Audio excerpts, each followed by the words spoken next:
Cooperative Society, President of Shri Housing Cooperative Society Bhopal, and a firm believer of Shri Guru's philosophy and teachings, Dr. K.K. Shashidharan.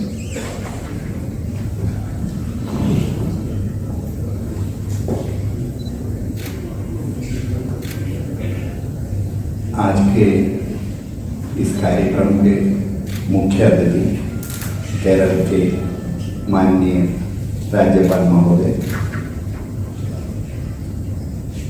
अद्वैत आश्रम से पधारे मंच पर विराजमान श्रद्धेय धर्म चैतन्य स्वामी जी,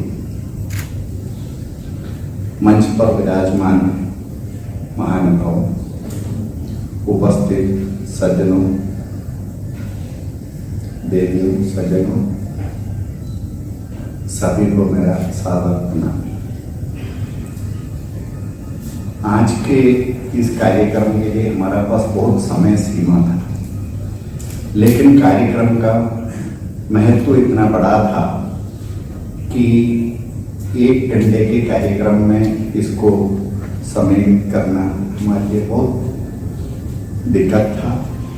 फिर भी सभी वक्ताओं ने हमारा साथ सहयोग किया और कार्यक्रम हमारे मुख्य अतिथि के प्रभाषण के वक्त तक ले आया।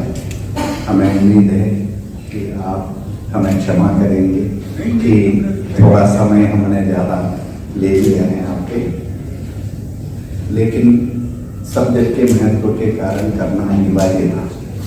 देखिए, आज के इस कार्यक्रम का 2 महानता है। एक महानता तो ये है, भारत में हुए सर्वधर्म सम्मेलन का ये सेंटेनरी सेलिब्रेशन 100 वर्ष हो रहा है। 1 साल का कार्यक्रम पूरे भारत में विभिन्न स्थानों पर विभिन्न संस्थानों द्वारा आयोजित किया है। दूसरा ये है कि गुरुदेव की रचना दर्शनमाला, उसका अध्ययन सभी साधारण व्यक्ति सरलता से कर सके, इस दृष्टिकोण से संस्कृत प्रमोशन फाउंडेशन के सहयोग के साथ तैयार करके आज प्रकाशित होने जा रहा है।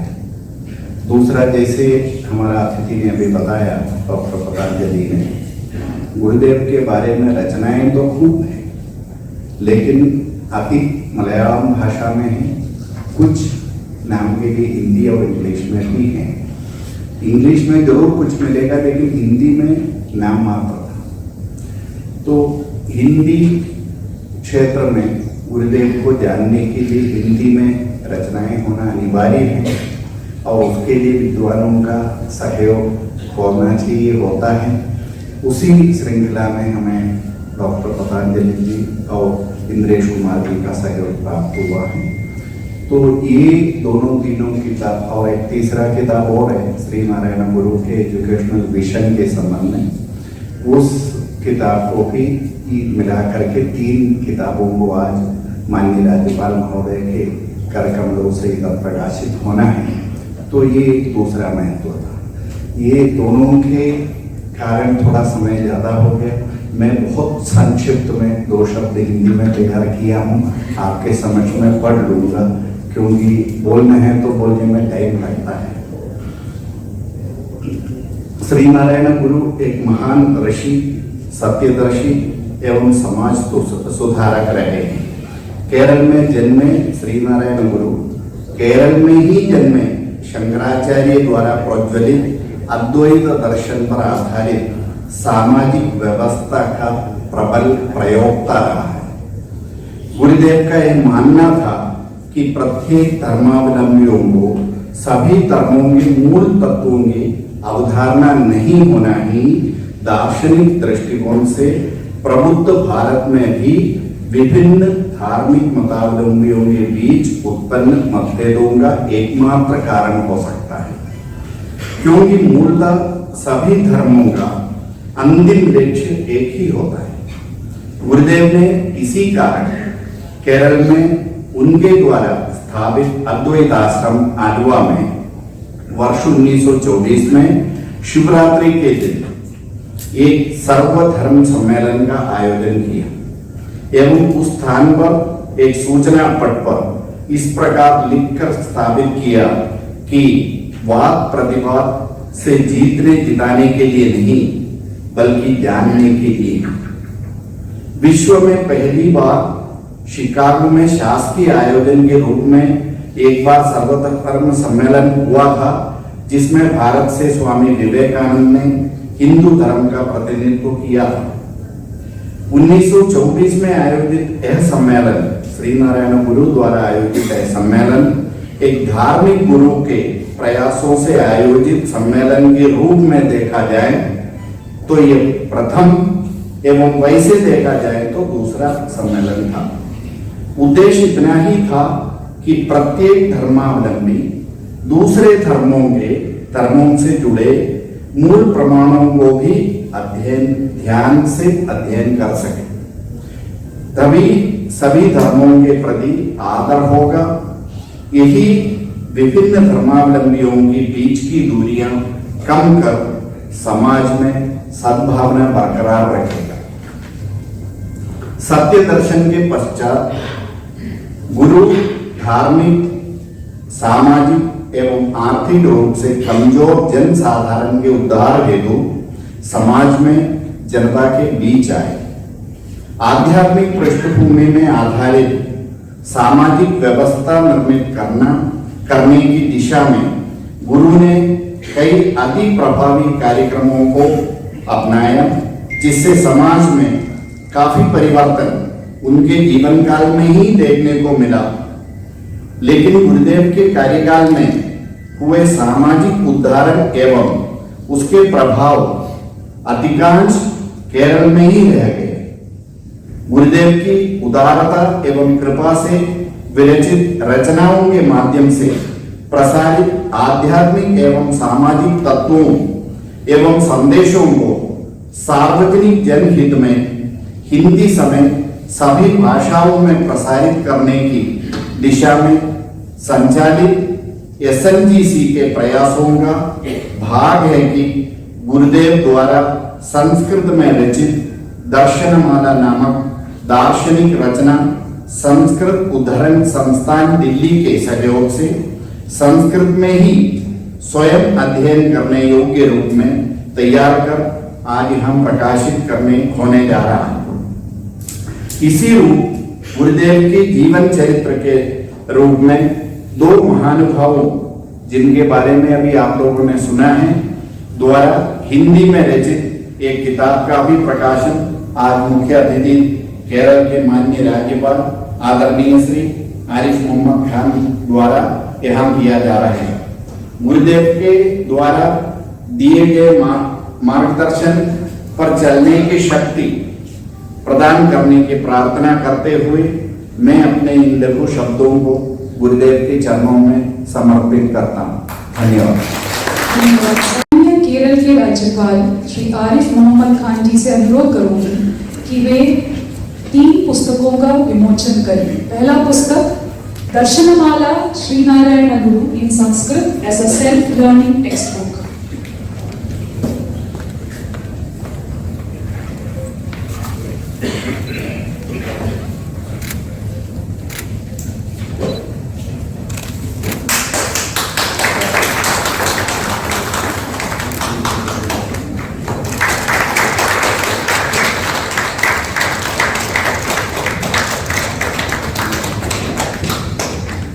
सर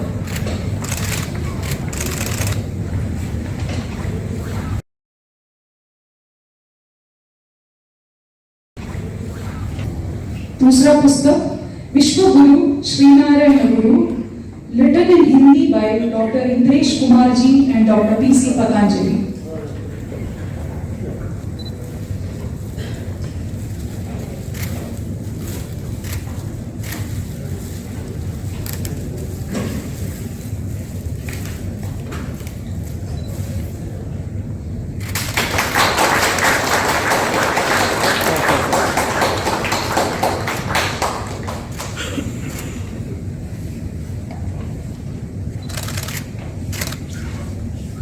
तीसरा पुस्तक reference book of papers presented in the seminar on Sri Narayana Guru's perspective on education for human excellence by SNGC at Kochi, Kerala.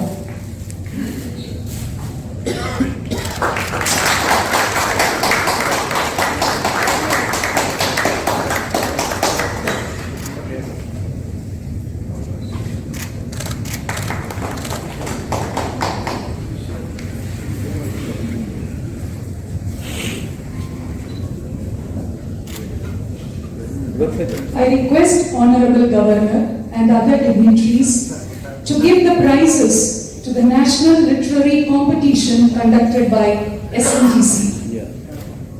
Poetry, second prize, Kashish Ajay Krishnan from Ahmedabad, Group 1, English.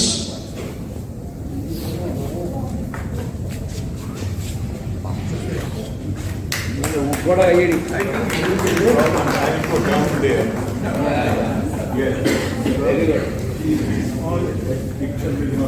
Short story, second prize, Mohanimesh S. Shine from Hyderabad, Group 1, English.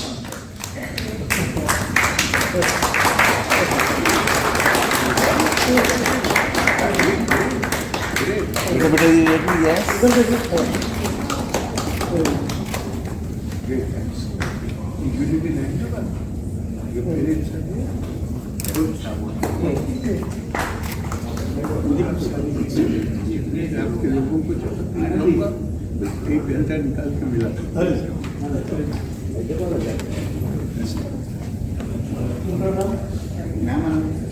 Mohanimesh S. Shine from Hyderabad. Short story, second prize. Wow. Great. Sir.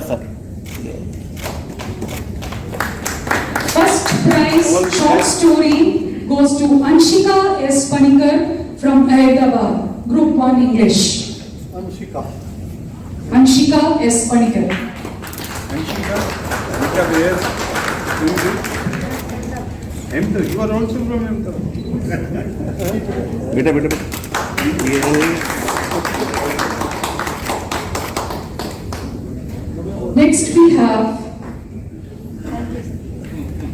Next we have Dhanish Krishnan, who got the first prize from Anand, Gujarat for short story and essay writing, Group 2 English.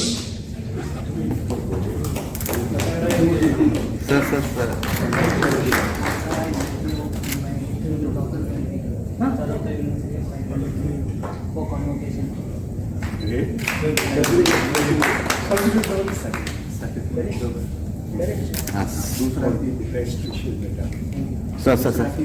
Please. Yes. Two prizes. Great.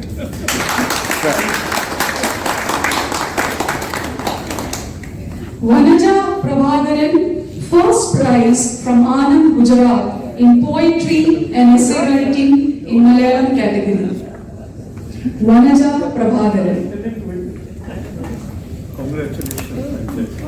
All best wishes.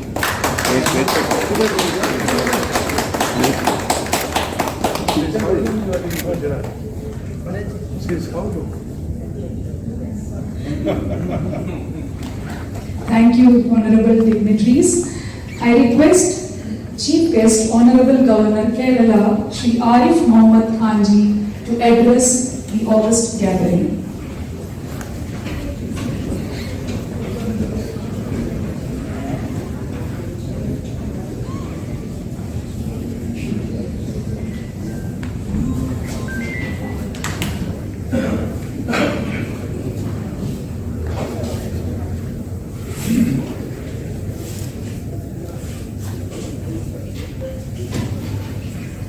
Honorable President of the Universal Confederation of Shri Narayan Guru Organizations, Shri A.K. Shashidharan.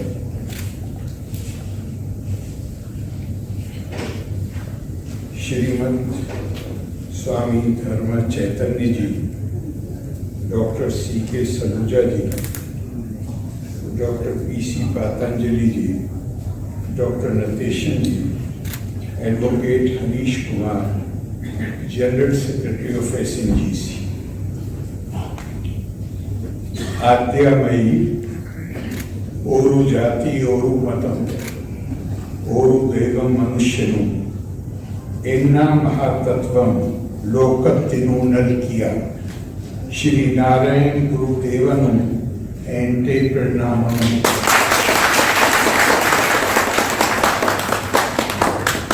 आलुवा अद्वैता आश्रमத்தில் श्री नारायण गुरुदेवन സംഘടിപ്പിച്ച സർവമത സമ്മേളനത്തിന്റെ ശതാബ്ദി ആഘോഷം ഉദ്ഘാടനം ചെയ്യാൻ അതിയായ സന്തോഷം ഉണ്ട്. ഈ ആഘോഷ പരിപാടി ദില്ലിയിൽ സംഘടിപ്പിച്ച SNGCക്ക് എന്റെ അനുമോദനം. കേരള നവോത്ഥാനത്തിന് നേതൃത്വം നൽകിയ മഹത് വ്യക്തികളിൽ പ്രമുഖൻ ആണ് ശ്രീ നാരായൺ ഗുരു. വാദിക്കാനും ജയിക്കാനുമല്ല, അറിയാനും അറിയിക്കാനും ഉള്ള വേദി എന്നാണ് സർവമത സമ്മേളനത്തെ ഗുരു വിശേഷിപ്പിച്ചത്. ഭഗവത്ഗീത, ബൈബിൾ, ഖുർആൻ എന്നിവയുടെ തത്വങ്ങൾ ദിവസവും ചർച്ച ചെയ്യുന്ന ഒരു ബ്രഹ്മവിദ്യാലയം ആരംഭിക്കുവാൻ ഈ സമ്മേളനം പ്രചോദനം ഏകി. നാരായൺ ഗുരു നൽകിയ മഹത്തായ ആശയങ്ങൾ ഇന്നും നമുക്ക് മാർഗദർശകം ആണ്.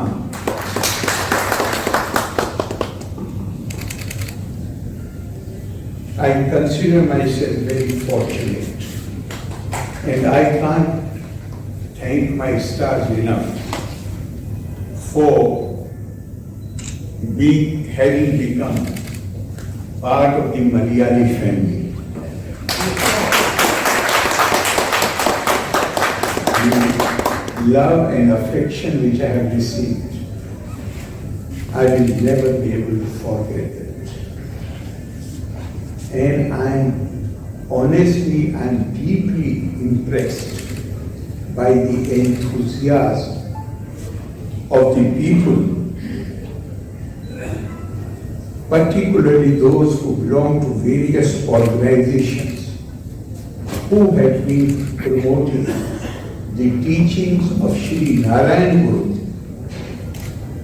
And I am informed that the Universal Confederation of Shri Narayana Guru organization, an apex body of independent Shri Narayana Guru organizations in various cities of the country, has been propagating Guru's teachings and philosophy, transcending all barriers so as to create a universal brother. I have attended so many programs and became interested in the study of Shri Narayana Guru. And more I study about him, more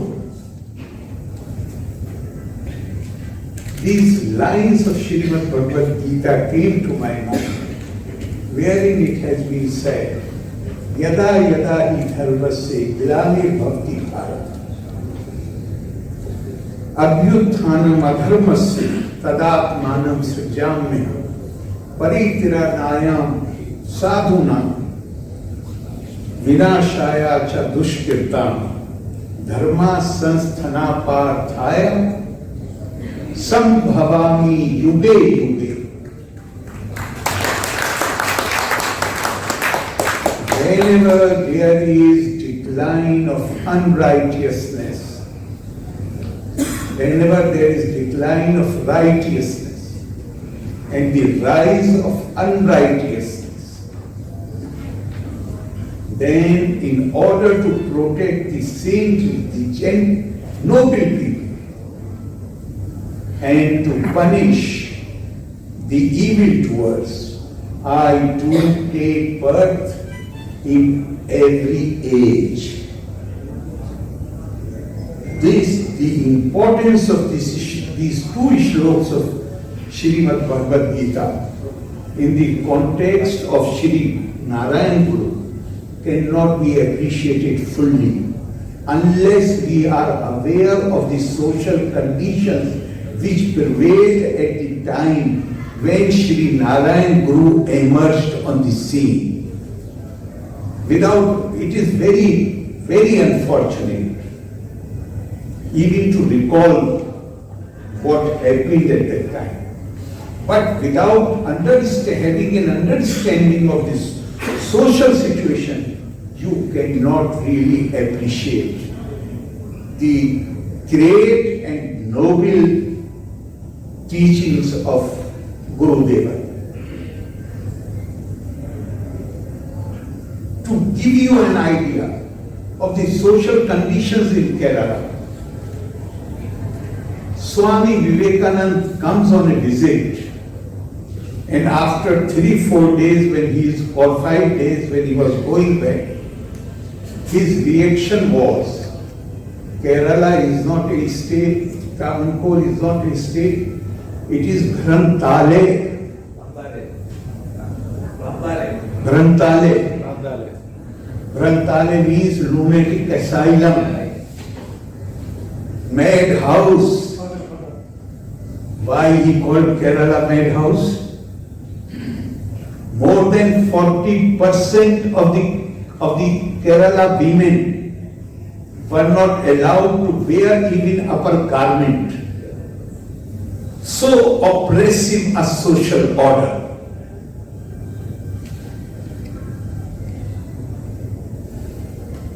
And the miraculous methodology which Shri Narayana Guru adopted. There was social operation in many parts of the country in the name of caste. Movements were launched against that operation, and as the movement's social transformation also came, lot of progress had been, but at the same time, lot of social tension was also created among the communities. Kerala is one single exception where the oppression was the highest. Nowhere else in the country women were debarred from wearing upper garment. So it was the worst.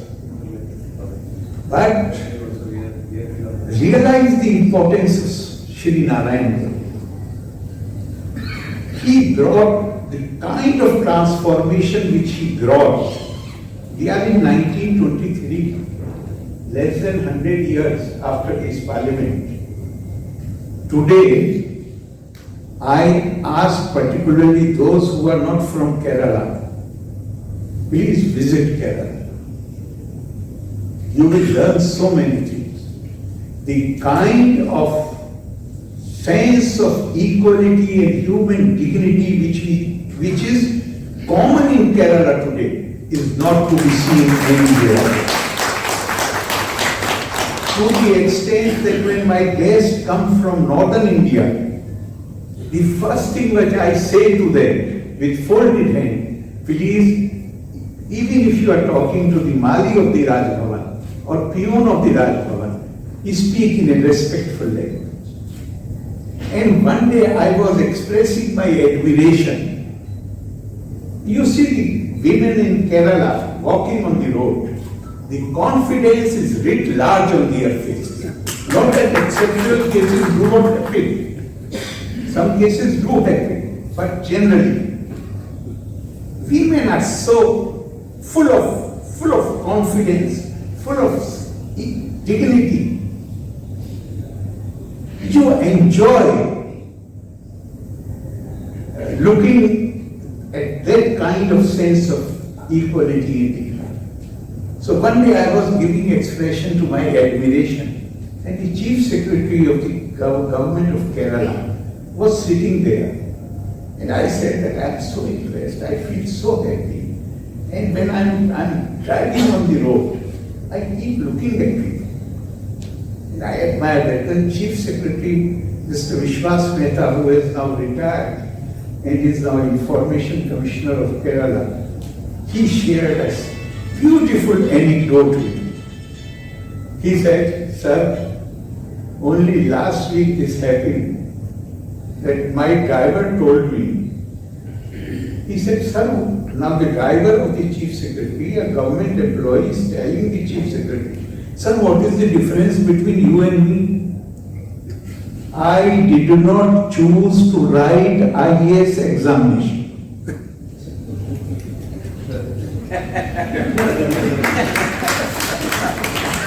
I did not choose to write IAS examination. I love my driving. This is what Kerala is today. And this has happened within a span of 100 years. This is something miraculous. Absolutely miraculous. And that is why I said, I can't thank God enough for making me part of this Malayali family. And giving me the privilege to head this family, even though naturally it is forever. But as head, my term will come to an end. But my love for Kerala and my feeling that I am now part of the Kerala family, that is not going. My admiration for Kerala and its people is not going. The only complaint I have against Kerala is human resource rich, most rich state in the country. Recently, I do not know if you have seen a senior doctor of Pune, a cardiologist has written an article, and he is known for writing numerous pieces. So he had a heart attack. He was admitted to the hospital. He himself is a doctor and senior doctor. Have you read it? You have read it? It's such a. I have read it at least thrice. I enjoyed it so much. He writes, first thing he says, the strange thing is that you get a heart attack and then all these beautiful nurses are posted there around you. And then he talks about the accent of the Kerala nurses, beautiful Kerala nurses. And then finally he says that, I'm not going into details, but the final thing which he says is that if all the Kerala nurses are sent back to Kerala, then the hospitals all over the world will collapse. And the next sentence is, there will be no space for anybody to stand in Kerala.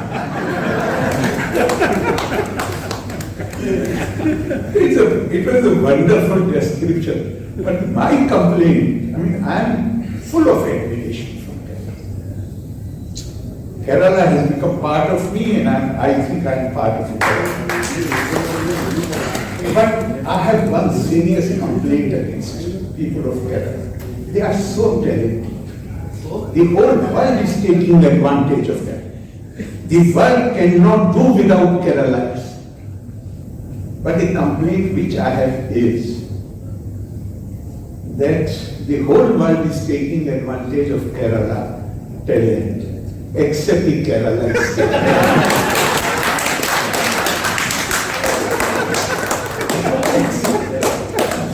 Except the Keralites. The most bright Keralites, they run away from Kerala after 10 plus 2. And will come only after they are retired from the service. They do not accept citizenship of any country, even if they are in US. They refuse to. After the career, every Keralite wants to come back to Kerala. Kerala is so beautiful. And when the people say that Kerala, I said I find people of Kerala more beautiful than the natural beauty of Kerala. Honestly, you can't even imagine in Delhi if there is somebody in distress on the road, people going there will run away from the sea. Kerala, the first person who sees somebody in distress, and this person who sees the person in distress, be he man, woman, anybody, will rush to help the person in distress. This possibility is because Kerala was a matrilineal society. Dr. Radhakrishnan has said in one of his speeches that if you want to live a civilized life, then you must try to cultivate the quality of compassion. And then he says that to women, compassion comes naturally. Men should make conscious efforts to cultivate compassion. I am yet to find a Keralite who lacks this quality of compassion. They are really compassionate people, and that is the greatest human element. But what I was talking about Shri Narayana Guru, that Shri Narayana Guru, the methodology which he adopted for social transformation or to bring an end to this injustice, he did not use foreign ideas. He used totally indigenous ideas, Advaitvad. And the result was that there was no social tension in the society, and people belonging to so-called upper caste became his disciple during his lifetime itself. No social tension. and such social transformation from Granthalaya to, I state, nowhere else you will find that sense of honor and dignity. Brahma Atma Jnana. But he was not the kind of man who sought salvation, moksha for himself. After realizing that supreme spirit, he devoted himself for lok sangra, for welfare of the people. And there is a beautiful line, it comes from Upanishad. Atma Kriya, Atma Rati Kriyavan, Esha Brahma Vidam Varishtha.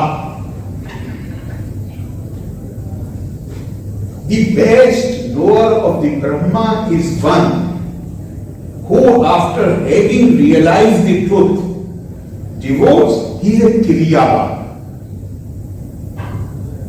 He does not take shelter in the cave.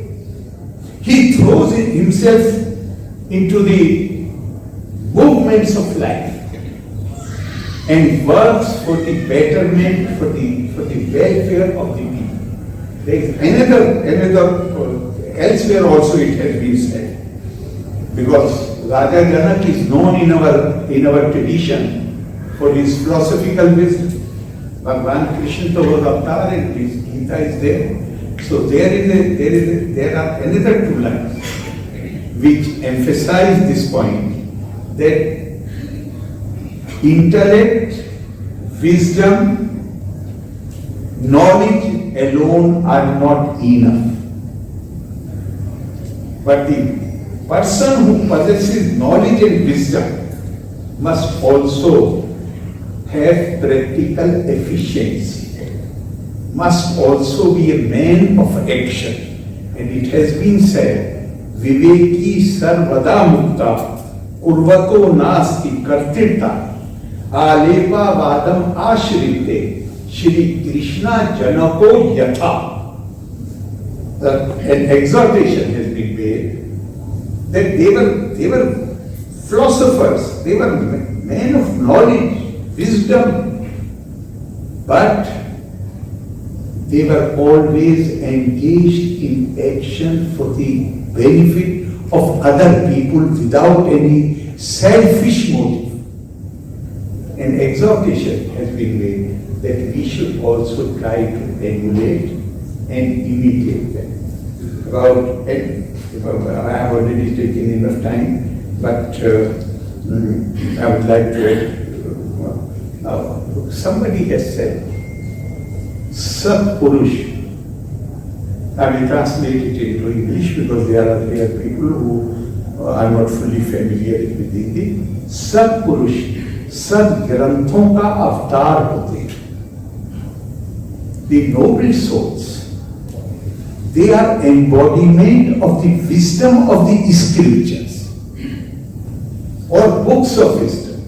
And I have absolutely no doubt that Shri Narayana Guru was an embodiment of ancient Indian wisdom. And he was not only a knower of that wisdom, he practically applied this wisdom to change not just the face of Kerala. It is no less than, I don't want to use the word revolution, because Indian psyche does not agree with revolution. We celebrate Sankranti. Sankranti is the change, transformation, which comes imperceptibly. Therefore, I won't use the word revolution, but what a transformation of Kerala. All because of his vision and his work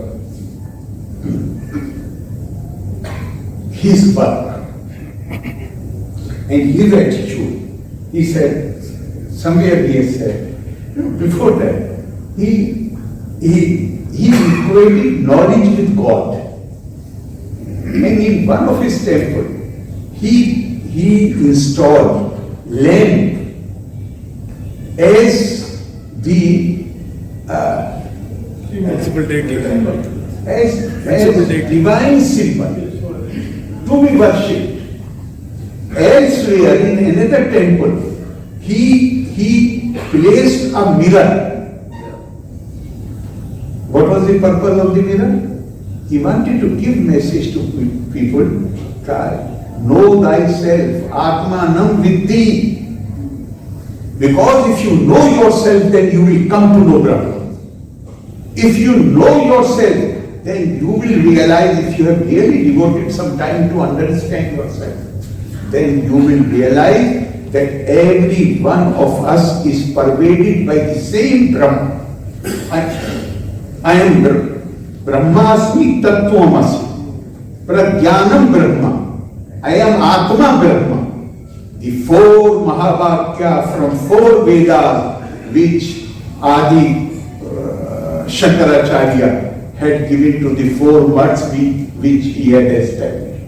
We keep talking about the muds, but we do not talk about these Mahavakyas. The word, the unity or any change, transformation does not happen because of the buildings. It happens because of the ideas.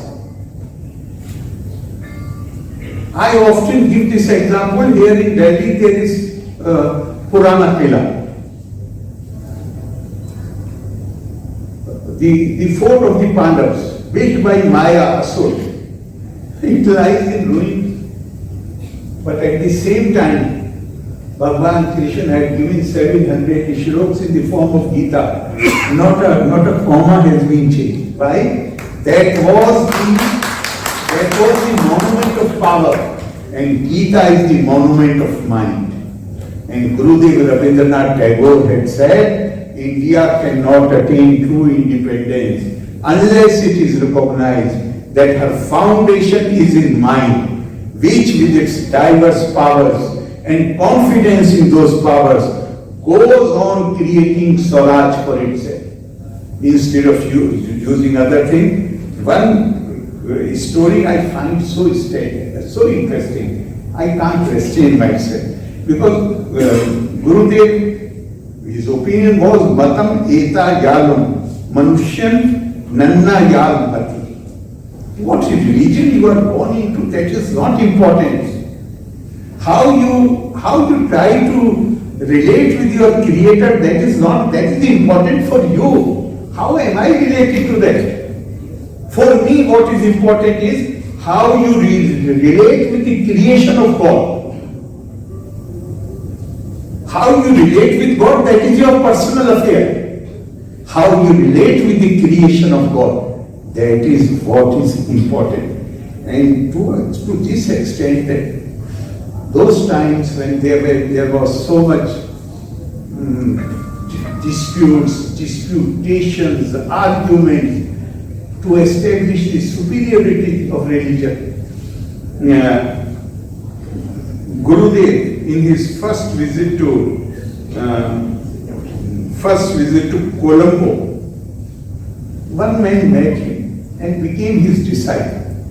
His name was Abdul Qadir or Qadir Sheikh? Qadir. His name was Qadir. Second time in 1926, when Gurudev went to Colombo, Gurudev was informed that some sadhu by the name of Kanda Swami wants to meet him. Kanda Swami was ushered into his presence. Gurudev looked him, recognized him, but he said that I know Qadir, I do not know Kanda Swami. In order to continue to be my disciple, you should continue as Qadir, not Kanda Swami. That was his attitude. And this attitude, what respect he has for everybody. He called in his writings, he has Jesus,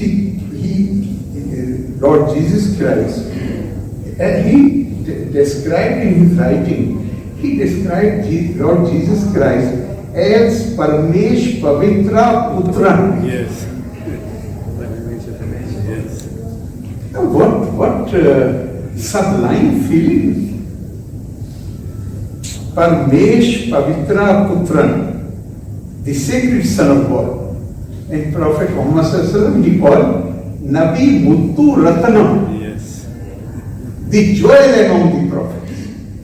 He was, that is what a really, truly spiritual person is. A truly spiritual person does not feel that by praising the noble souls who belong to other tradition, his own faith will be compromised. Yes. They feel so strongly rooted in their own tradition. They are ready to appreciate the goodness anywhere.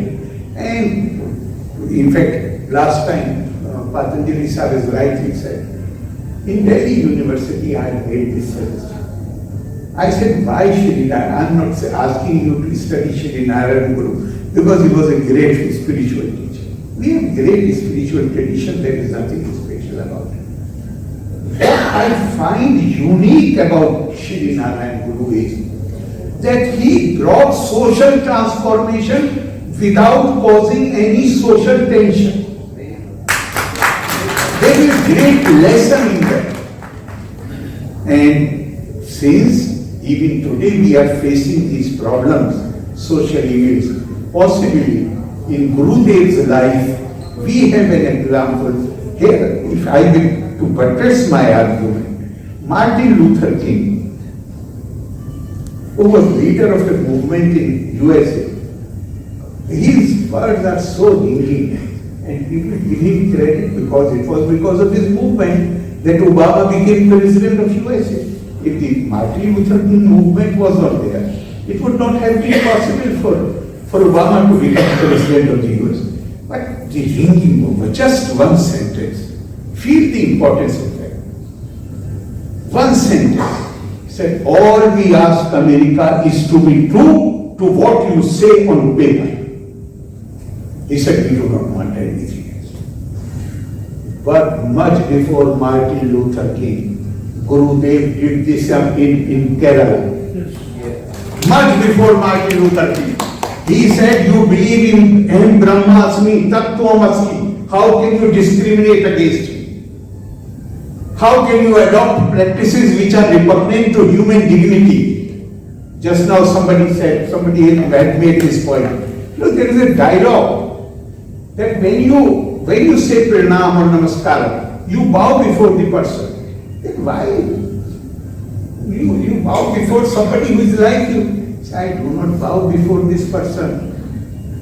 I recognize the divinity that dwells in him. And the divinity which is inside me, recognize that divinity. It is before that divinity which is in that person that I do pranam and I bow before. So Gurudev, it is only because people do not know about Gurudev. Maybe Martin Luther King might have got some opportunity to study his movement. He used the same methodology. He did not try to spread hate against those whom he considered oppressors, wrongdoers. Rather, he said, this is what you say on paper, your practice should be in accordance with your precept. So the best, I feel, that the best tribute that we can pay to Shri Narayana Guru is, he has said in his own words, he said, Jati Bhedam Mata Dvesham Etum Illate Sarvarum Sodarat Vena Vazunna Matirka Sthanam Anitu. Matirka, the place where we live, our home state, our district, our village, our home district, our state, our country, our nation, and this whole world. What exhortation he made? He said, let this earth be a model, abode, dwelling place, home, where all men shall live without caste differences, and they will live in religious harmony. if we can devote ourselves, our energies, our time to build this society which Gurudev had envisioned, that, in my opinion, shall be the true tribute to that great Guru who has done so much for us that we can never be free of the debt which we owe to him. Thank you very much.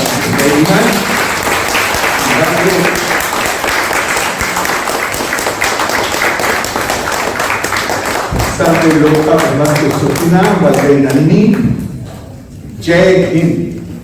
Thank you so much to our special guest for the day and Ashok.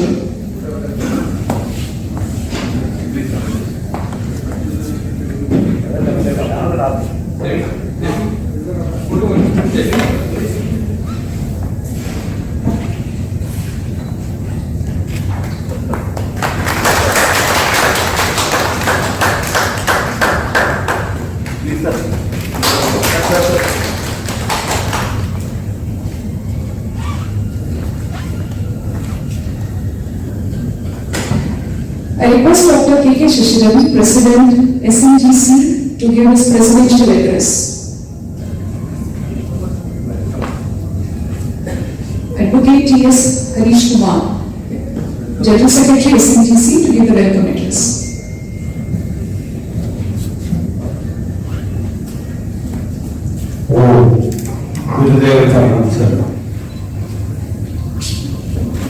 It gives a great pleasure and privilege for me to be here in front of all of you for this program ahead of the Centenary celebration of the first all-religion conference in Asia convened in Kerala by the great saint Shri NARAYANA in the year 1924. I would like to congratulate SNGC on this program to commemorate the year-long centenary celebrations of the great event, and I am heartened to see the strong support from all of you. Universal Confederation Shri NARAYANA organizations, known as SNGC, is an apex organization of more than 62 independent Shri NARAYANA organizations functioning in and around India.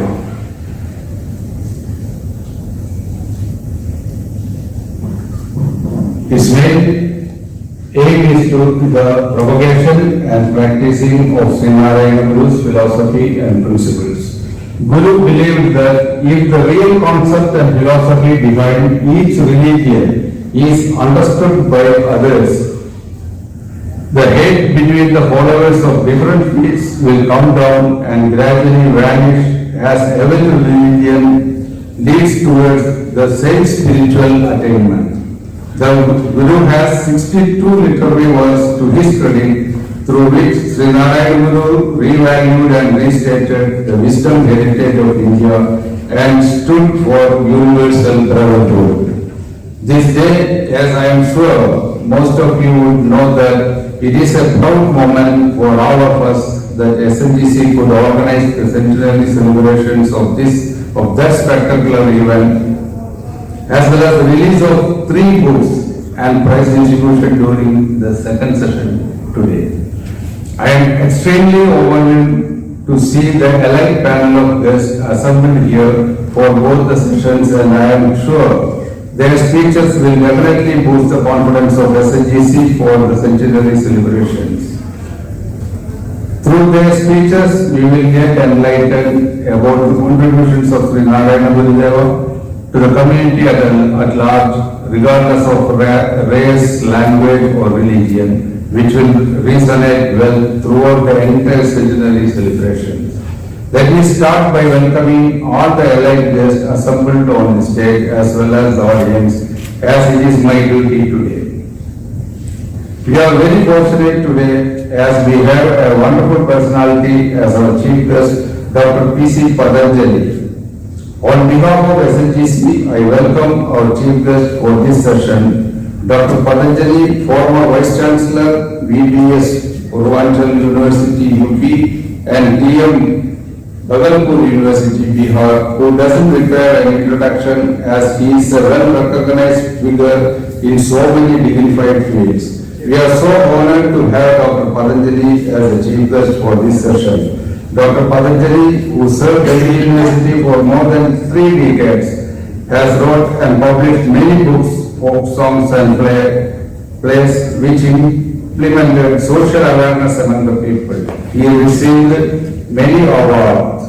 A social activist, he participates in peace conferences and strives for the betterment of the underprivileged. We are grateful to you for accepting our invitation and becoming the chief guest of today's session. I respectfully welcome to the Dr. Patanjali sir. We are privileged to have Advocate Shri Girish Kumar in his absentia. I welcome Advocate Shri Girish Kumar, the National Vice Chairman, Panchajanya Bharat, who is our guest of honor of today's function. He is on the way, will be reaching here very soon. On behalf of you, I welcome Advocate Girish Kumar sir also.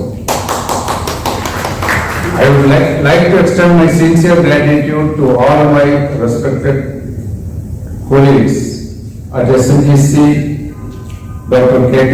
Shashidaran, President SNGC, who is delivering the presidential address, Shri Rajesh Babu, Shri Vice President SNGC, Shri K.P. Kamalaran Rashtra, Shri Governor Kumar, Vice President National Coordination SNGC.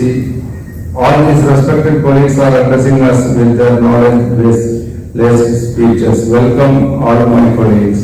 I would like to extend a warm welcome to our special guest, Mr. N. Ashokan, the President of Sri Narayana Kendra, New Delhi, and Senior Journalist of Madhubhumi, Delhi Bureau, who have accepted our invitation, sparing his valuable time. Welcome, Mr. Ashokan, sir. My heartiest welcome to the members of Sri Narayana Kendra and SNGC Union, Delhi, and other social and cultural organizations. We also welcome the non-Malayali participants attending in today's function. I would like to extend my warm welcome to all core committee members, executive committee members, managing committee members, and other delegates who have reached here from across the country with such a short notice. I also would like to extend my sincere gratitude and welcome to the media people. Hearty welcome to all colleagues of SNGC who are always more than ready to lend their support in making this program and centenary celebrations a grand success. My hearty welcome to the Swamiji of Alivai and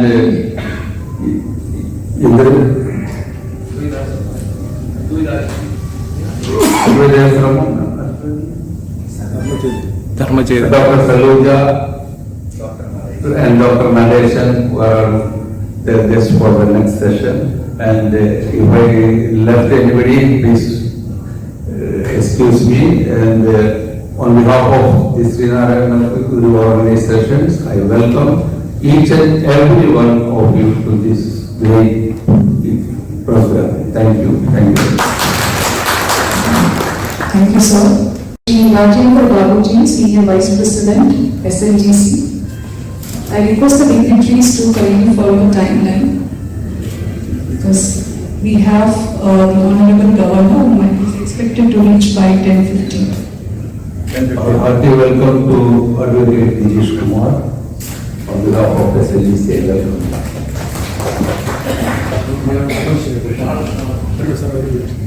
I request Mr. Mohan Kumar, Vice President Projects Visakhapatnam, and Shri K.R. Shashidaran, Vice President Zone Group Goa, to present a short and memento to the guest of honor. Just come now, Advocate Girish Kumar.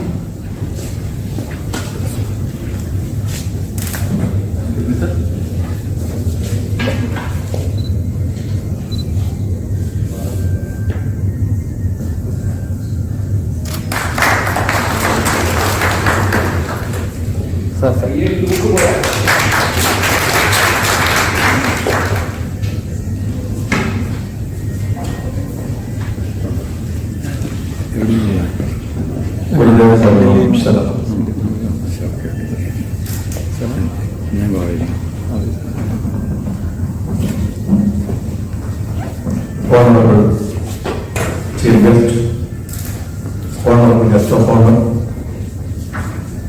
Honorable President of SNGC, and my colleagues sitting in and out of the dais, and distinguished guest occupying seats in the audience, and once again, I also welcome all of you to this great event today being conducted.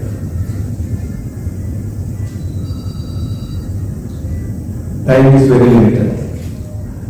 I think Governor in few minutes will be reaching. So before that, this first session we have to complete, and I will conclude my speech within 3-4 minutes. All of us are here gathered to take part in SNGC organized commemoration of the Centenary celebration of all religions conference. First time in Asia, great Shri NARAYANA convened in his Advaita ashram in Alwa in the year 1924. When we talk of religions meet, we remember the World Religions Parliament, first time in the world, held in Chicago in the year 1893, which was addressed by Swami Vivekananda of India alongside other religious leaders of the world. The speech delivered there by Swami Vivekananda has been widely accepted and become a historical document in the context of Sanatana Dharma we follow for centuries.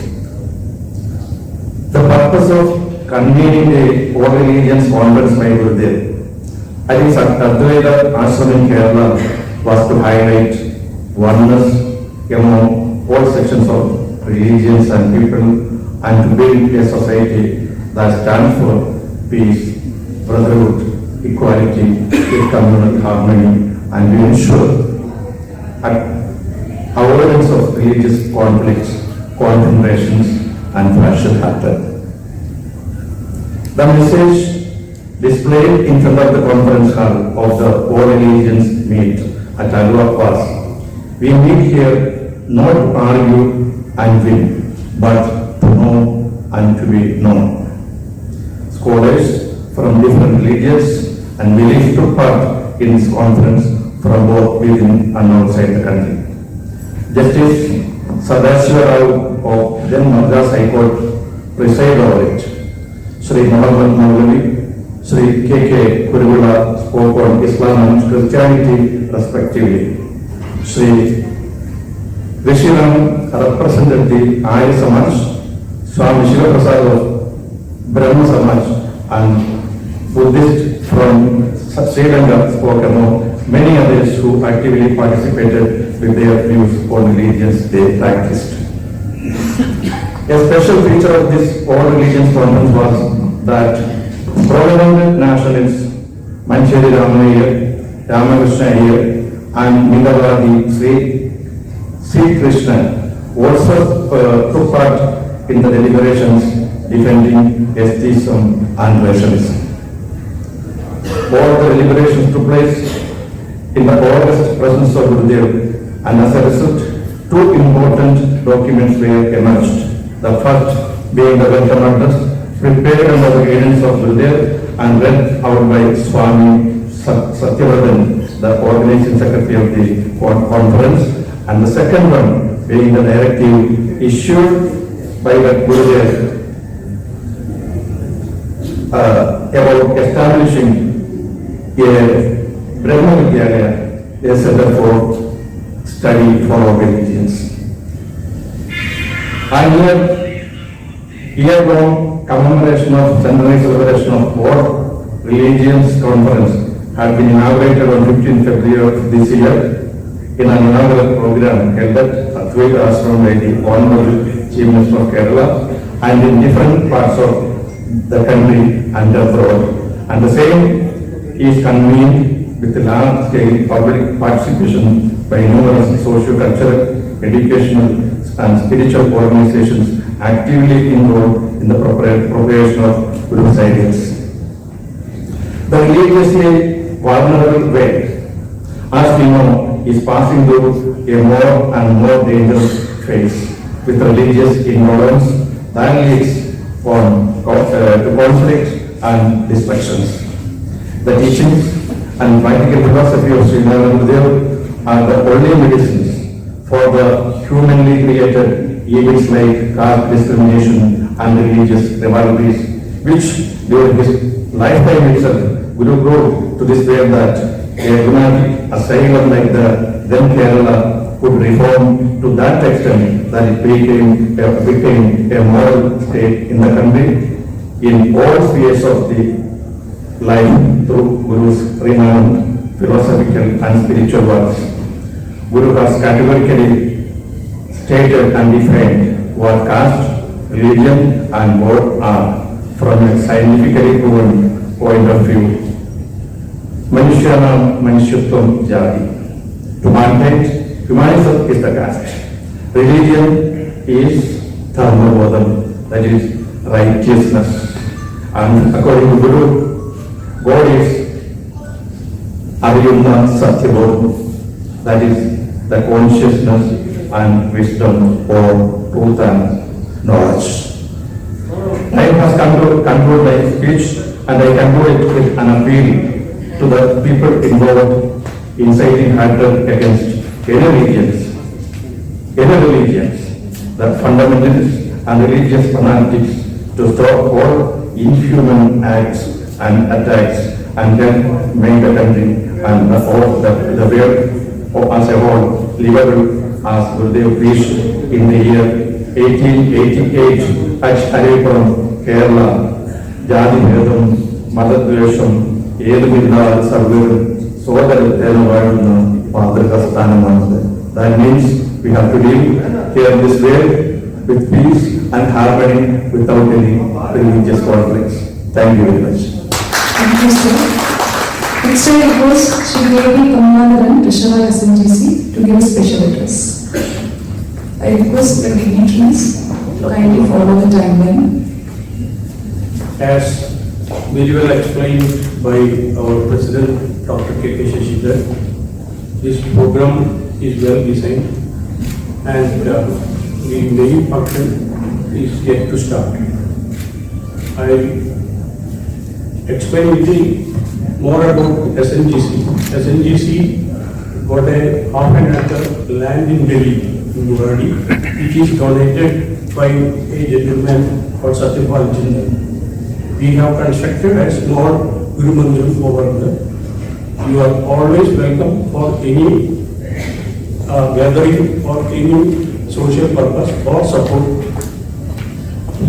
at Guwahati. And we are having a small office setup for that.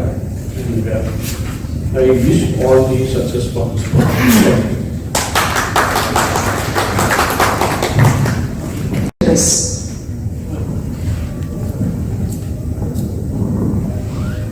सर्वप्रथम सभालक्ष्मी में उपस्थित परम आदरणीय पूजनीय स्वामी जी, मंच पर विराजमान महानुभाव,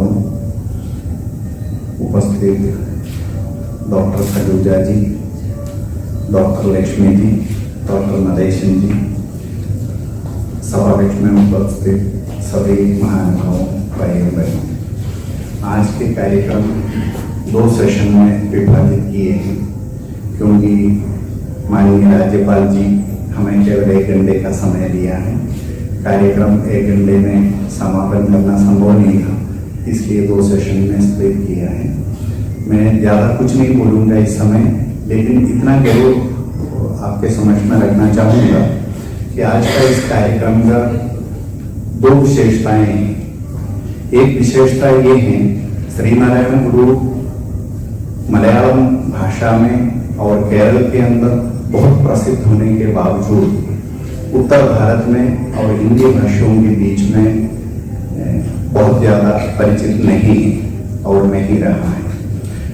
स्वामी जी के द्वारा विरचित 62 कृतियां हैं, रचनाएं हैं, जिसमें से 20 मलयालम में हैं, 20 संस्कृत में हैं और तमिल भाषा में भी हैं। इस तरह की एक लंबे संस्कृति से जुड़े हुए, सामाजिक व्यवस्था से जुड़े हुए, हमारा भारत के परंपरागत संस्कारों से जुड़े हुए सब कृतियां हमारे सामने उपस्थित होने के बावजूद हम लोग उससे बहुत ज़्यादा वाकिफ नहीं हैं। तो हम लोगों ने एक प्रयास ये किया है कि गुरुदेव के द्वारा रचित दर्शनमाला एक विशिष्ट दार्शनिक रचना है, जिसमें अद्वैत दर्शन को बहुत व्यापक तरीके से उन्होंने विश्लेषण कर बहुत सरल तरीके से प्रस्तुत किए हैं। उसको संस्कृत प्रमोशन फाउंडेशन के सहयोग से सेल्फ लर्निंग टेक्स्ट बुक के स्वरूप में संस्कृत भाषा में बहुत सरल और सहज तरीके से तैयार करवाकर उसमें सारांश हिंदी में भी देकर विश्वविद्यालयों में, संस्कृत विश्वविद्यालयों के माध्यम से उसको फिलोसफी के सब्जेक्ट के अंदर समावेशित करने के रूप में प्रयास करने का एक प्रारंभ दिशा है। उसमें हमें बहुत अधिक सहयोग दिए हैं संस्कृत प्रमोशन फाउंडेशन के डायरेक्टर साहब इधर उपस्थित हैं। सेकंड सेशन में आप हमारे साथ गवर्नर साहब के साथ में मंच पे होंगे। लक्ष्मी जी उपस्थित हैं। आप लोगों के सहयोग के लिए कितना भी कृतज्ञता बताएं वो कम होता है। दूसरा, इसी तरह एक प्रयास है डॉक्टर पतंजलि जी जो हमारा मुख्य अतिथि इस सेशन का है, एवं डॉक्टर इंद्रेश कुमार जी जो आरएसएस के नेशनल एग्जीक्यूटिव मेंबर हैं। उन दोनों ने मिलकर के हिंदी में श्री नारायण गुरुदेव का एक जीवन चरित्र की किताब तैयार किए हैं। ये दोनों किताबों के आज इधर माननीय राज्यपाल जी विमोचन करेंगे, प्रकाशन करेंगे। और इसके अतिरिक्त इसी साल की शुरुआत में श्री नारायण गुरु के एजुकेशनल विजन के संबंध में एक सेमिनार का आयोजन हुआ था कोची में।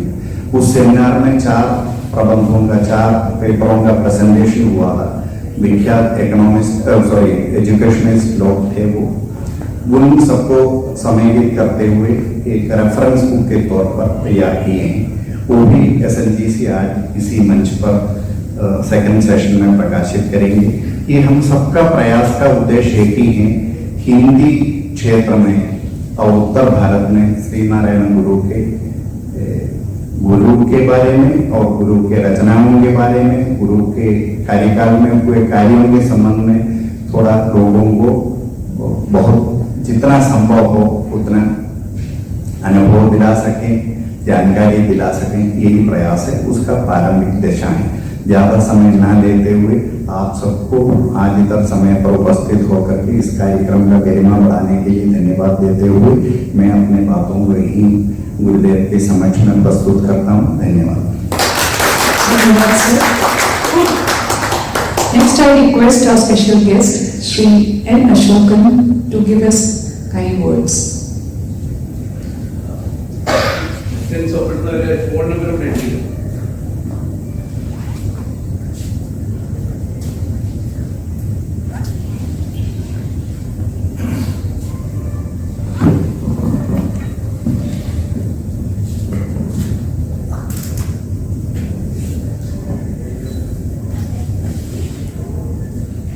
ബഹുമാന്യ അധ്യക്ഷൻ SNGC പ്രസിഡന്റ് ശശിധരൻ,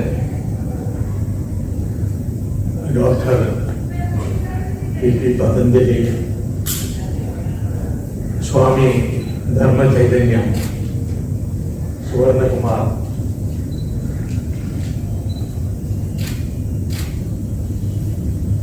വേദിയിലും സദസ്സിലും ഉള്ള വിശിഷ്ട വ്യക്തികളെ, ബഹുമാന്യരെ, സുഹൃത്തുക്കളും,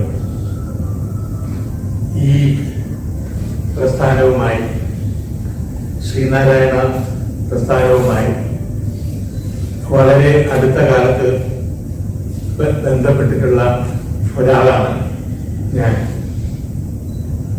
അതുകൊണ്ട് തന്നെ ഗുരു ഭക്തി കൊണ്ടും ഗുരുവിന്റെ ആശയങ്ങൾ സംബന്ധിച്ചുള്ള ജ്ഞാനം കൊണ്ടും സമ്പന്നമായ ഈ സദസ്സിൽ അധികം പേരെയും ഭൂരിഭാഗം പേരെയും എനിക്കറിയില്ല, ഇന്നു മുതൽ പരിചയപ്പെടുകയാണെന്ന് പറയാം. ഇന്ന് നമ്മളിവിടെ സമ്മേളിച്ചിരിക്കുന്നത് ഗുരുദേവൻ ഒരു നൂറ്റാണ്ട് മുമ്പ് വിളിച്ചുകൂട്ടിയ സർവമത സമ്മേളനത്തിന്റെ ശതാബ്ദി ആഘോഷ സംബന്ധിച്ചാണ്. അത്തരമൊരു വലിയ സമ്മേളനം, ആഘോഷം ഇവിടെ സംഘടിപ്പിച്ചതിന്, രാജ്യത്തിന്റെ തലസ്ഥാനത്ത് സംഘടിപ്പിച്ചതിന് ഇതിന്റെ സംഘാടകരോട് നന്ദി പറയുന്നു, അവരെ അഭിനന്ദിക്കുന്നു. ഇങ്ങനെ ശ്രീനാരായണ സംഘടനകളുടെ ഒരു കൂട്ടായ്മ അത് ഒരു ചെറിയ കാര്യമല്ല എന്ന് പ്രത്യേകിച്ച് പറയേണ്ടതില്ല. ഈ സംഘടന രൂപവൽക്കരിക്കുന്നതിൽ ഞാൻ പ്രതിനിധീകരിക്കുന്ന സംഘടന ശ്രീനാരായണ കേന്ദ്രക്ക് വലിയ ഒരു പങ്കുണ്ടായിരുന്നു എന്ന് കുറച്ചു നേരത്തെ ഞാൻ സംസാരിക്കുമ്പോൾ സി ചന്ദ്രൻ പറയണ്ടേ. അതിനു മുമ്പ് ഞങ്ങളുടെ സെക്രട്ടറി ജയദേവനും എന്നോട് പറയണ്ടേ. വലിയ ഒരു മുതൽക്കൂട്ട് തന്നെയാണ്.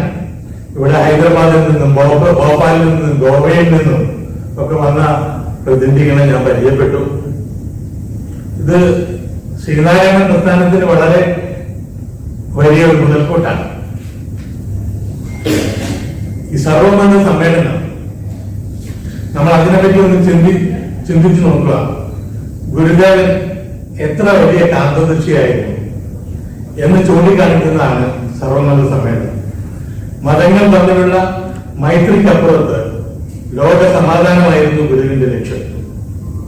സമൂഹത്തിൽ സന്തോഷവും ശ്രേയസ്സുമായിരുന്നു ഗുരുവിന്റെ ലക്ഷ്യം. സ്വന്തം മതത്തിനകത്ത് ജാതി കോമരങ്ങൾ തീർത്ത മതിൽക്കെട്ടുകൾ പൊളിച്ചെറിയും കൂടി അദ്ദേഹത്തിന്റെ ലക്ഷ്യമായിരിക്കണം. സർവമത സമ്മേളനത്തിന്റെ പ്രവേശന കവാടത്തിൽ എഴുതി വെച്ചത് നമ്മൾ ശ്രദ്ധിക്കണം. ഈ സമ്മേളനം വാദിക്കാനോ ജയിക്കാനോ അല്ല, മറിച്ച് അറിയാനും അറിയിക്കാനുമാണ്. ഗുരുവിന്റെ കാഴ്ചപ്പാട് അതായിരുന്നു മതമൈത്രി. ഗുരു ഒരു മതത്തെയും എതിർത്തിട്ടില്ല. എല്ലാ മതവും മനുഷ്യനെ വിപരീകരിക്കാനാണ് സൃഷ്ടിക്കപ്പെട്ടത്. എല്ലാ മതങ്ങളുടെയും സാരാംശം ഒന്നു തന്നെയാണ് എന്ന് ഗുരു ഉത്ബോധനം ചെയ്തു. അതുകൊണ്ട് മതങ്ങൾ തമ്മിൽ വെറുക്കേണ്ട കാര്യമില്ല. മതബോധത്തിന്റെ മൗലികമായ വെളിച്ചമായിരുന്നു ഗുരുദേവൻ പകർന്നു നൽകിയത്. ചിക്കാഗോയിൽ 1893 വിവേകാനന്ദ സ്വാമികൾ ചരിത്രം എഴുതിയ ആദ്യത്തെ സർവമത സമ്മേളനത്തിന് ശേഷം നടന്ന ആലുവ സമ്മേളനം ലോകത്ത് നടന്ന രണ്ടാമത്തെ സർവമത സമ്മേളനമായി. ഒരു നൂറ്റാണ്ട് മുമ്പ് ആലുവയിൽ അദ്വൈതാശ്രമത്തിൽ നടന്ന സർവമത സമ്മേളനത്തിൽ ഗുരു മുന്നോട്ട് വെച്ച ആശയം ഇന്ന് ഏറ്റവും പ്രസക്തമാണ്. എല്ലാ മതസാരവും സമബുദ്ധിയോടെ ഉൾക്കൊള്ളാൻ സാധിച്ചാൽ മതവൈരത്തിനുള്ള സാഹചര്യം ഇല്ലാതാകും എന്ന സന്ദേശമാണ് ആ സമ്മേളനം നൽകിയത്. മത ആധിപത്യത്തിന്റെയും കിടമത്സരത്തിന്റെയും ഇടപെടലുകൊണ്ട് സമൂഹമാകെ കലുഷിതമായ കാലഘട്ടത്തിലാണ് ഗുരുദേവൻ സർവ മത സമ്മേളനം നടത്തിയത്. മനുഷ്യർ തമ്മിൽ ഏറ്റവും കൂടുതൽ ഏറ്റുമുട്ടിയിട്ടുള്ളതും ഏറെ നാശങ്ങൾ ഉണ്ടാക്കിയിട്ടുള്ളതും വെറുപ്പും അകൽച്ചയും വളർത്തിയിട്ടുള്ളതും അസമാധാനം ഉണ്ടാക്കിയിട്ടുള്ളതും മതത്തിന്റെ പേരിലാണ്. മതത്തിന്റെ പേരിൽ ഉടലെടുക്കുന്ന തീവ്രവാദങ്ങൾ, കലഹങ്ങൾ, കലാപങ്ങൾ, ദുരിതങ്ങൾ ഭീകരമാണ് എന്ന് ചരിത്രം നമ്മളെ പഠിപ്പിച്ചിട്ടുണ്ട്. സാഹോദര്യത്തെ വെടിഞ്ഞ് വർഗീയതയെ ആലിംഗനം ചെയ്യുന്ന ഒരു സാഹചര്യം ഇന്ന് നാം കാണുന്നത്. സമാധാനത്തിനും സാഹോദര്യത്തിനും കൈപിടിക്കുന്ന മതവിശ്വാസികളുടെ സാമൂഹിക സേവനം അലങ്കോലപ്പെടുന്ന സാഹചര്യവുമുണ്ട്. ജാതിഭേദവും മതദേശവും ഇല്ലാതെ സോദരത്തേനെ വാഴുന്ന സ്ഥിതി ഉണ്ടാകണം എന്നാണ് ഗുരു നമ്മളെ പഠിപ്പിച്ചിട്ടുള്ളത്. എന്നാൽ മാത്രമേ ശാന്തിയും സമാധാനവും ശ്രേയസ്സും ലോകത്ത് പുലരുകയുള്ളൂ. എല്ലാ മതങ്ങളും രൂപപ്പെടുന്ന ഒരു മാതൃകാ ലോകമായിരുന്നു ഗുരുദേവന്റെ ശ്രീനാരായണ ഗുരുവിന്റെ മതമീമാംസ. ഒരു നൂറ്റാണ്ട് മുമ്പ് ആലുവ അദ്വൈത ആശ്രമത്തിൽ നിന്ന് കൊളുത്തപ്പെട്ട മതമൈത്രിയുടെ ദീപം തെളിഞ്ഞു തന്നെ. അതാവും അതിനു വേണ്ടിയുള്ള അർപ്പണ ബുദ്ധിയാകും നമ്മുടെ ഗുരുഭക്തി. ഗുരുദേവന്റെ സന്ദേശം നോക്കൂ. മതമേതായാലും മനുഷ്യൻ നന്നായാൽ മതി.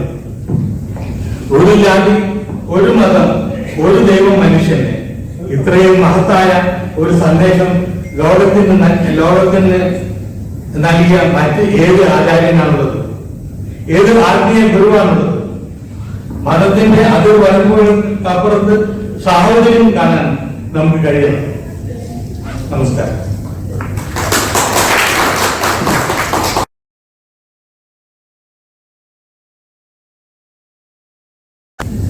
As very well explained by our President, Dr. K.K. Shri, this program is well designed and the main function is yet to start. I explain little more about SNGC. SNGC got a half an acre land in Delhi, in Muradi, which is donated by a gentleman called Satyapal Jindal. We have constructed a small Guru Mandiram over there. You are always welcome for any gathering or any social purpose or support at Muradi. And we are having a small office setup for that. And I wish all the success possible.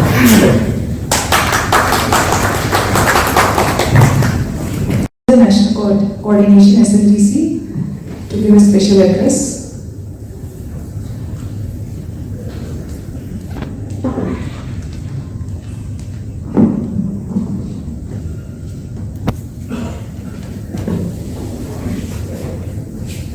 Respected Chairman, respected guests, respected audience, let me speak in Malayalam. ഈ സമ്മേളനം സർവമത സമ്മേളനത്തിന്റെ ശതാബ്ദി ആഘോഷം ആണ്. സർവമത സമ്മേളനം നേരത്തെ ഇവിടെ അശോക് സാറിന് സൂചിപ്പിച്ചത് ലോകത്തെ രണ്ടാമത്തെ സർവമത സമ്മേളനം എന്നാണ്. പക്ഷെ ഞാൻ കുറെ പഠിച്ചതിന്റെ അടിസ്ഥാനത്തിൽ ലോകത്തെ ഒന്നാമത്തെ സർവമത സമ്മേളനം ശ്രീനാരായണ ഗുരുദേവൻ 1924 ശിവരാത്രിയിൽ അദ്വൈതാശ്രമത്തിൽ വിളിച്ചു കൂട്ടിയ സർവമത സമ്മേളനമാണ്. അപ്പൊ അതിന്റെ ശതാബ്ദി 100 വർഷം തികയുന്ന പരിപാടിയാണ് ഇപ്പോൾ നടക്കുന്നത്. ഞാൻ അതിലേക്കൊന്നും കടക്കുന്നില്ല. അതിനെല്ലാ ആശംസകളും നേരുന്നു.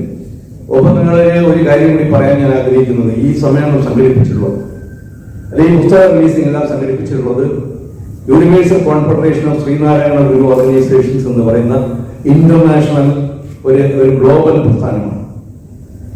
Universal confederation of Sreenarayana Guru organisations അഥവാ SNGC. അപ്പൊ ഇത് ഈ പ്രസ്ഥാനം 2014 ഭോപ്പാലിലാണ് 2014 സെപ്റ്റംബർ മാസം 30-ാം തീയതി 12 സെപ്റ്റംബർ മാസം 30-ാം തീയതി ഭോപ്പാലിലാണ് ഉദ്ഘാടനം ചെയ്യുന്നത്. അന്ന് കേരളത്തിന്റെ മന്ത്രിയായിരുന്ന അഡ്വക്കേറ്റ് അടൂർ പ്രകാശാണ് ഉദ്ഘാടനം ചെയ്തത്. അപ്പൊ അതിന്റെ 10ാം വാർഷിക സമ്മേളനം കഴിഞ്ഞിരിക്കുന്നു. ഇത് ലോകം മുഴുവനുമുള്ള ശ്രീനാരായണ പ്രസ്ഥാനങ്ങളുടെ ഒരു കോർഡിനേഷൻ. ലോകം മുഴുവൻ എന്ന് പറയുമ്പോൾ Sree Narayana Association of North America അതിന്റെ പ്രതിനിധികൾ വന്നിട്ടുണ്ടായി. അതേപോലെ തന്നെ നമ്മുടെ ശ്രീനാരായണ മിഷൻ സിംഗപ്പൂർ, ശ്രീനാരായണ കേന്ദ്രം ലണ്ടൻ, അതുപോലെ ശ്രീനാരായണ സമിതി ഒമാൻ, അതേപോലെ ശ്രീനാരായണ ധർമ്മസഭ ശ്രീലങ്ക, ഇങ്ങനെ വിവിധ, അതുപോലെ UAE-യിലുള്ള സേവനം, അങ്ങനെ ഒരുപാട് സംഘടനകൾ ഇതെല്ലാം കൂടെ ഇന്ത്യയുടെ അകത്ത് തന്നെ ഏതാണ്ട് 56ഓളം സംഘടനകൾ ഇന്ത്യയുടെ അകത്ത്, എല്ലാം കൂടി ചേർത്ത് 52 സംഘടനകളുടെ ഒരു കോർഡിനേഷൻ, ലോകത്ത് ആദ്യമായി സംഘടിപ്പിക്കപ്പെട്ട സംഘടന. ആ സംഘടനയുടെ നേരത്തെ ഇവിടെ അശോക് സാർ സൂചിപ്പിച്ച അശോക് സാർ ഡൽഹി ശ്രീനാരായണ കേന്ദ്രത്തിന്റെ പ്രസിഡന്റാണ്. മിഷൻ ജയദേവൻ ഇപ്പോൾ സെക്രട്ടറിയാണ്. അതിന്റെ പല നേതാക്കന്മാരും ഇവിടെ ഇരിക്കുന്നു. പക്ഷെ ആദ്യത്തെ പ്രസിഡന്റ് അശോക് സാറായിരുന്നു, ശ്രീനാരായണ കേന്ദ്രയുടെ പഴയ പ്രസിഡന്റ്. അതിനുശേഷം രണ്ടാമത് പ്രസിഡന്റായി വന്നത് അന്ന് ജനറൽ സെക്രട്ടറി ആദ്യത്തെ ജനറൽ സെക്രട്ടറി ആയിരുന്നത് നമ്മുടെ പീതാംബരൻ കുന്നത്തൂരാണ്. അതിനുശേഷം പിന്നീട് വന്നതാണ് നമ്മുടെ Rajendra Babu, senior vice president general secretary. രണ്ടാമത്തെ പ്രസിഡന്റ് KRS തരൻ ഭോപ്പാൽ ശ്രീനാരായണ മിഷന്റെ പ്രസിഡന്റായി,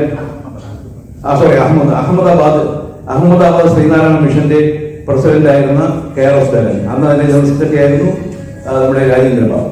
അതിനുശേഷം പിന്നീട് പ്രസിഡന്റായി വന്നത് നമ്മുടെ VK മുഹമ്മദ്. ഇതിനായി ശ്രീനാരായണ പ്രസ്ഥാനത്തിന്റെ പ്രസിഡന്റായിരുന്നു VK മുഹമ്മദ്. ഇപ്പൊ അതിന്റെ പ്രസിഡന്റായിരിക്കുന്ന ശ്രീ ബാബു ഇരിപ്പുണ്ട്, നരച്ച തലമുടി. ഇവിടെ അദ്ദേഹം കഴിഞ്ഞ ഞങ്ങൾ രണ്ടുപേരും മാത്രമേ നരച്ച തലമുടിയുള്ളൂ. അപ്പോ അങ്ങനെ ഇപ്പോ അതിനുശേഷം അന്ന് ജനറൽ സെക്രട്ടറി ആയിരുന്നത് നമ്മുടെ പിന്നെ രാജേന്ദ്ര ബാബു തന്നെയാണ്. പിന്നീട് പ്രസിഡന്റായി വന്നത് നമ്മുടെ KK ശശി, ഇന്ന് അധ്യക്ഷത വഹിക്കുന്ന നമ്മുടെ ശശിധരനാണ് ജനറൽ സെക്രട്ടറി ആയി വന്നത്. അന്നത്തെ ട്രഷറായിരുന്ന ഞങ്ങളുടെ എല്ലാം മുതലാളിയായിരുന്ന അഡ്വക്കേറ്റ് PS ഹരീഷ് കുമാർ അന്ന് ട്രഷറായിരുന്നു. ഇപ്പൊ അദ്ദേഹത്തിന് ജനറൽ സെക്രട്ടറി. ഇപ്പൊ ഞങ്ങളുടെ മുതലാളി ട്രഷർ എന്ന് പറയുന്ന നമ്മുടെ KP കമലാകരൻ. ഈ മുതലാളി എന്ന് പറയുമ്പോൾ കാശുള്ളവനെ മുതലാളി എന്ന് പറയുന്നത് നമ്മുടെ കാശ് സൂചിപ്പാരനാണ് പേര്. അപ്പൊ അതുകൊണ്ട് ഈ ഇത്രയും പ്രസ്ഥാനങ്ങൾ 62 പ്രസ്ഥാനങ്ങൾ, ലോകത്ത് ആദ്യമായി സംഘടിപ്പിക്കപ്പെട്ട 62 പ്രസ്ഥാനങ്ങളുടെ കൂട്ടായ്മയാണ് ഈ പരിപാടി നടത്തുന്നത്. ഇന്ത്യയുടെ പല ഭാഗത്തു നിന്ന് നേതാക്കന്മാർ എത്തിയിട്ടുണ്ട്. നമ്മുടെ ഗോവ, അതുപോലെ തന്നെ എല്ലാ സ്ഥലത്തും എത്തിയിട്ടുണ്ട്. സ്വാമിജിയുടെ പ്രസൻസ് എന്ന് പറഞ്ഞാൽ ആലുവ അദ്വൈതാശ്രമം, അവിടെ വെച്ചാണ് ലോകത്തെ ആദ്യത്തെ സർവമത സമ്മേളനം നടക്കുന്നത്. ഗുരുദേവൻ വിളിച്ചുകൂട്ടി സർവമത സമ്മേളനം നടക്കുന്നത്. രാജേന്ദ്ര ബാബുവിനെ കുറിച്ചൊക്കെ സൂചിപ്പിച്ചു. അപ്പൊ ആ അദ്വൈതാശ്രമത്തിന്റെ മഠാധിപതി ധർമ്മചൈതന്യ സ്വാമി വരും. സ്വാമി അടുത്ത വീക്കിൽ ഗവർണറോടൊപ്പം വരും. അങ്ങനെ എല്ലാം കൊണ്ടും വളരെ വിശിഷ്ടമായ ഒരു സദസ്സ്, ഒരു എലൈറ്റ് ഓഡിയൻസ്. ഈ സമ്മേളനത്തിന് എല്ലാ വിജയങ്ങളും നേർന്നുകൊണ്ട് ഞാൻ എന്റെ വാക്കുകൾ അവസാനിപ്പിക്കുന്നു. ക്ഷണിച്ച വൈകട്ടവരിൽ നിന്ന് നന്ദി. Thank you, sir. Next we have Advocate Girish Kumar.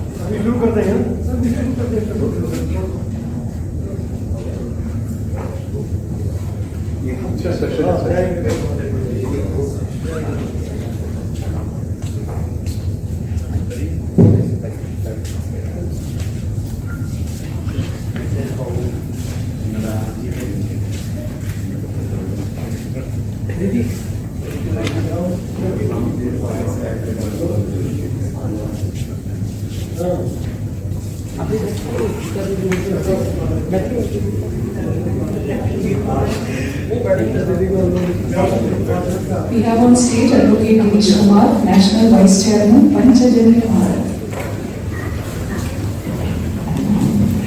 Honorable distinguished guests,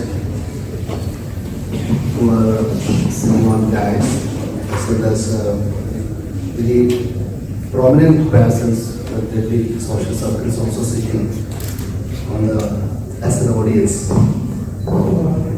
If I say put names, it's a long list, so I don't want to put a longer list to waste our time. So it's my privilege to stand before you, such an august audience, to shed some light on Guru's teachings as well as his principles. Today, what I came to know that we have a chief guest as the scholar, the Honorable Governor of Kerala, Mr. ARIF Khan, and he is going to release 2-3 books here. What I came to know, I was in the wrong page. It just came in the morning, that's why I'm very sorry, apologetic for the delay. I already told to Mr. Narayana for some connection regarding the same. When we talk about Sri Narayana Guru and his principles, we know that Sri Narayana Guru is a multi-faceted personality. Everybody knows that. Guru is a man of social reformer, is a man of a philosopher, is a thinker, is a writer, and a teacher.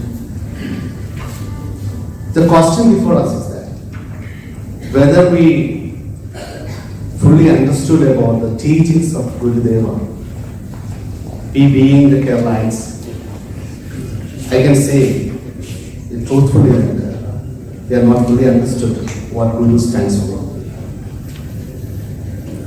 Guru's life and Guru's teachings, Guru's writings is gone in tandem. I tried to learn about some of his teachings, some of his books. Just around, this happened to me just 10 years back. I got an opportunity. It was gifted by one of Centenary Swami, a full book of the writings of Sri Narayana Guru was written by Balakrishna Nair. Then I started reading. It was about an inspiration from Centenary Swami. Now he is the Shilagiri the Madhavamurti. Then I realized it was a new light coming to me. Then I realized it got an inspiration, it got such encouragement in my life. It changed a lot. Then I am sharing some of my thoughts. I know that the time is very limited. It's only 10 minutes which is given me. If I want to say that it takes more than an hour. I'm trying to limit it to 10 minutes if it's possible. When I say about Gurudeva, it takes a lot of time.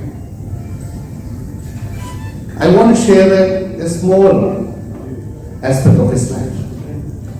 The teachings, the activities, as well as his writings, is going in such a harmonious spirit, going in a tandem, going in such a parallel ways. I can give you an example how it is that. Guru's life can be divided into 3. So life cycle can be 3. That is from his childhood till the age of 20. From the age of 20 to 40 years old, and thereafter 40 to his Samadhi. See his life, what he wants to try to convey to the society. His lifetime was in the 19th century, we know that. Those times the Kerala was suffering from casteism. A lot of untouchability going on those times. It's a dark era. That's pointed out by the earlier speaker. It was, that's why Vivekananda told about our society. We know what he told about us. Those times when he was living here, he wants to reform the society by his way of his activities as well as by his writings, by his preachings.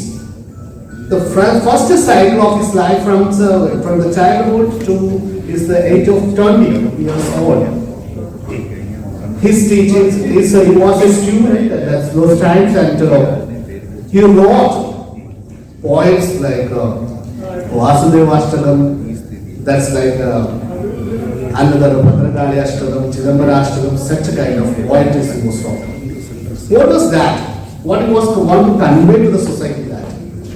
Those times the people who are downtrodden people who were worshipping such a kind of that's Charthan, Maria, that's such kind of a very pragmatic kind of worship was going on. So you want to tell the society that you have to pray to the God in such a way based on the Hindu philosophy and Hindu Vedic Dharma. That was, he wanted to convey to the society that through his namas and queries, that the Vasudeva Ashtagam, Chidambara Ashtagam, Bhadragada Ashtagam, Manandana Devi, this kind of things, he wanted to convey to the society Saguropasana, that is a way of Hindu school of worshiping, it is called Saguropasana. The first is the Saguropasana, that means we are praying to the God, we are going to the temple and seeing the idol and worshiping. This is called Saguropasana. That's why you want to convey to the society and tell the society, tell the downtrodden people, those who were negligent of illiterate people. Sorry to interrupt, sir. Yes. The Honorable Governor of Kerala has arrived. Yes. So he's about to start the session too. Yes, that's what I told you. Okay, then the Honorable as per Indian Constitution is the protocols we have to consider. I hope we can talk about it. Anyway, it's a good opportunity for me to start with. Then we can discuss later when we get another opportunity. I can go and calculate all these organizations to organize a good event. Thank you so much. Thank you, sir. Thank you for understanding. I request. Please.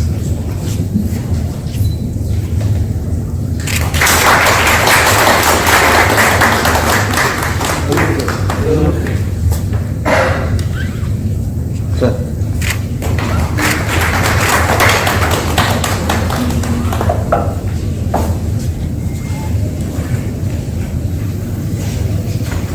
Next, I request Advocate Harish Kumar, General Secretary SNGC, to honor and welcome Dr. M.V. Nadesh.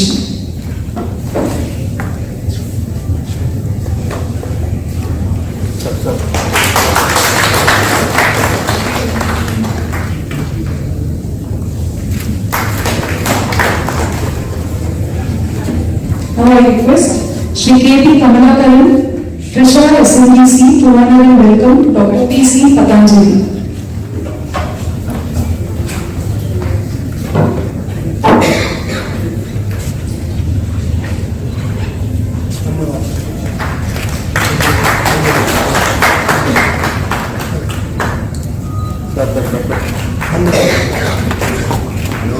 Next, I request S. Surat Kumarji, National Vice President SNGC, to honor and welcome Dr. Indresh Kumar.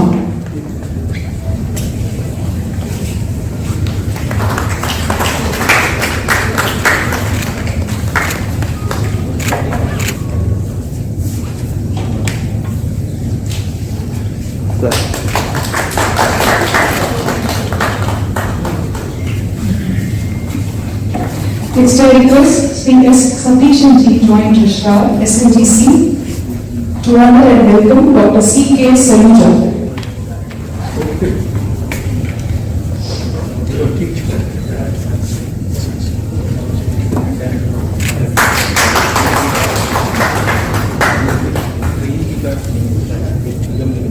Sir, please.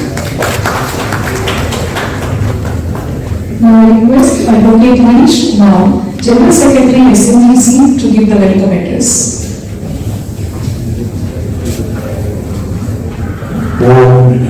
Gurudeva Charanam sir.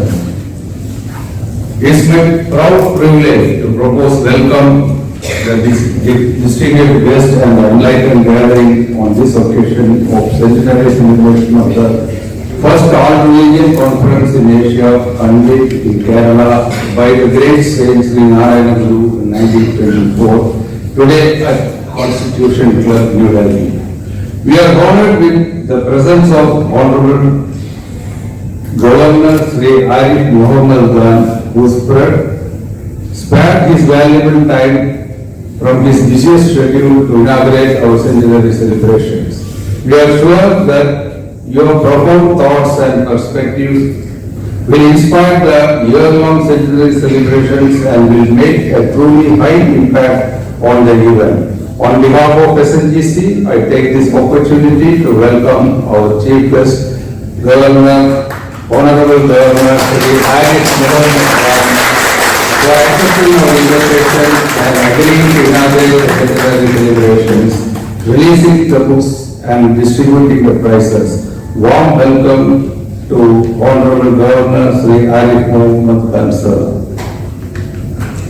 Sir, this Universal Confederation of Sri Narayana Guru organizations is an apex body of more than 62 organizations, independent organizations functioning in India and abroad for propagation and practicing of Sri Narayana Guru's philosophy and principles. Guru believed that if the real concept of philosophy behind each religion is understood by others, the hate between the followers of different faiths will come down and gradually vanish as every religion leads towards the same spiritual attainment. This SNGC was formed in the year 2012 at Bhopal, and now we are the 12th year of existence, and we have been doing yeoman service for the cause of spreading Sri Narayana Guru's principles in and around the world. SNGC is blessed to and honored with the holy presence of Srimad Swami Dharma Chaitanya, the present secretary of Advaita Ashram, Alva. We are highly thankful to you, Swamiji, for accepting our invitation without any hesitation and agreeing to deliver the benedictory speech. On behalf of SNGC, I extend a warm welcome to you, Swamiji. We are grateful to Dr. L.V. Nadeshan for agreeing to be the guest of honor for today's function. Dr. Nadeshan, through his intellectual strength, incisive and truly insightful address, will take all of us to a different world. Thank you, Dr. Nadeshan, for accepting our invitation and sparing your valuable time for this program. A heartiest welcome to you, Dr. Nadeshan, sir. We are honored with the presence of Dr. P.C. Patanjali, former Vice Chancellor, VDS Purvanchal University and DM Vadanpur University, for agreeing to be the guest of honor for this function. Dr. P.C. Patanjali has co-authored the Hindi book on the life history of Sri Narayana Guru to be released today by our chief guest. On behalf of SNGC, I welcome you, Dr. Patanjali, sir. We are also honored with the presence of Dr. Indresh Kumar, member All India Executive RSS, for accepting our invitation for delivering special address. Shri Indresh Kumar has co-authored the Hindi book on the life history of Sri Narayana Guru, releasing today by our chief guest. On behalf of SNGC, I welcome Dr. Indresh Kumar, sir. Sanskrit Promotion Foundation is helping SNGC to convert Guru Sanskrit Kridis into self-learning textbooks. Such a textbook, Darshanamala, is being going to released today by our chief guest. I would like to profusely thank Dr. Chand Kiran Saluja, Director of Sanskrit Promotion Foundation, for making it convenient to grace this occasion. A warm welcome to you, Dr. Chand Kiran Saluja, sir. I take this opportunity to welcome Dr. K.K. Shashivaran, our respectable president. I also extend my heartiest welcome to the core committee members, executive committee members, managing committee members, and all the guests and delegates who have come here from all the walks of life. I would like to welcome all the official members of Sri Narayana Kendra, Delhi SNGP Union, and Delhi Malayali Associations, and the media people. A warm welcome to once again to all of you. Thank you very much.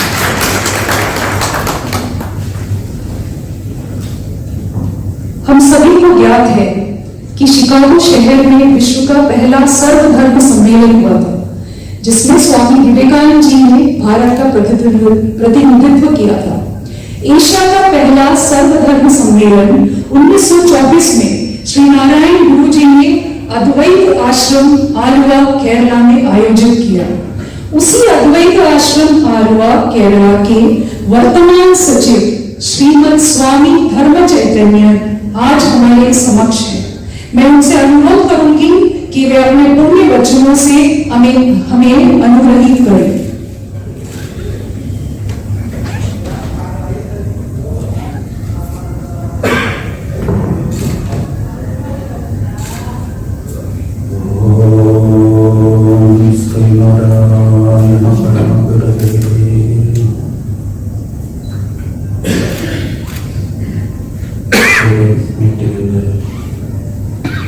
ആദരണീയനായ സാന്നിധ്യമുള്ള നമ്മെ സന്തോഷം പുലർത്തുന്ന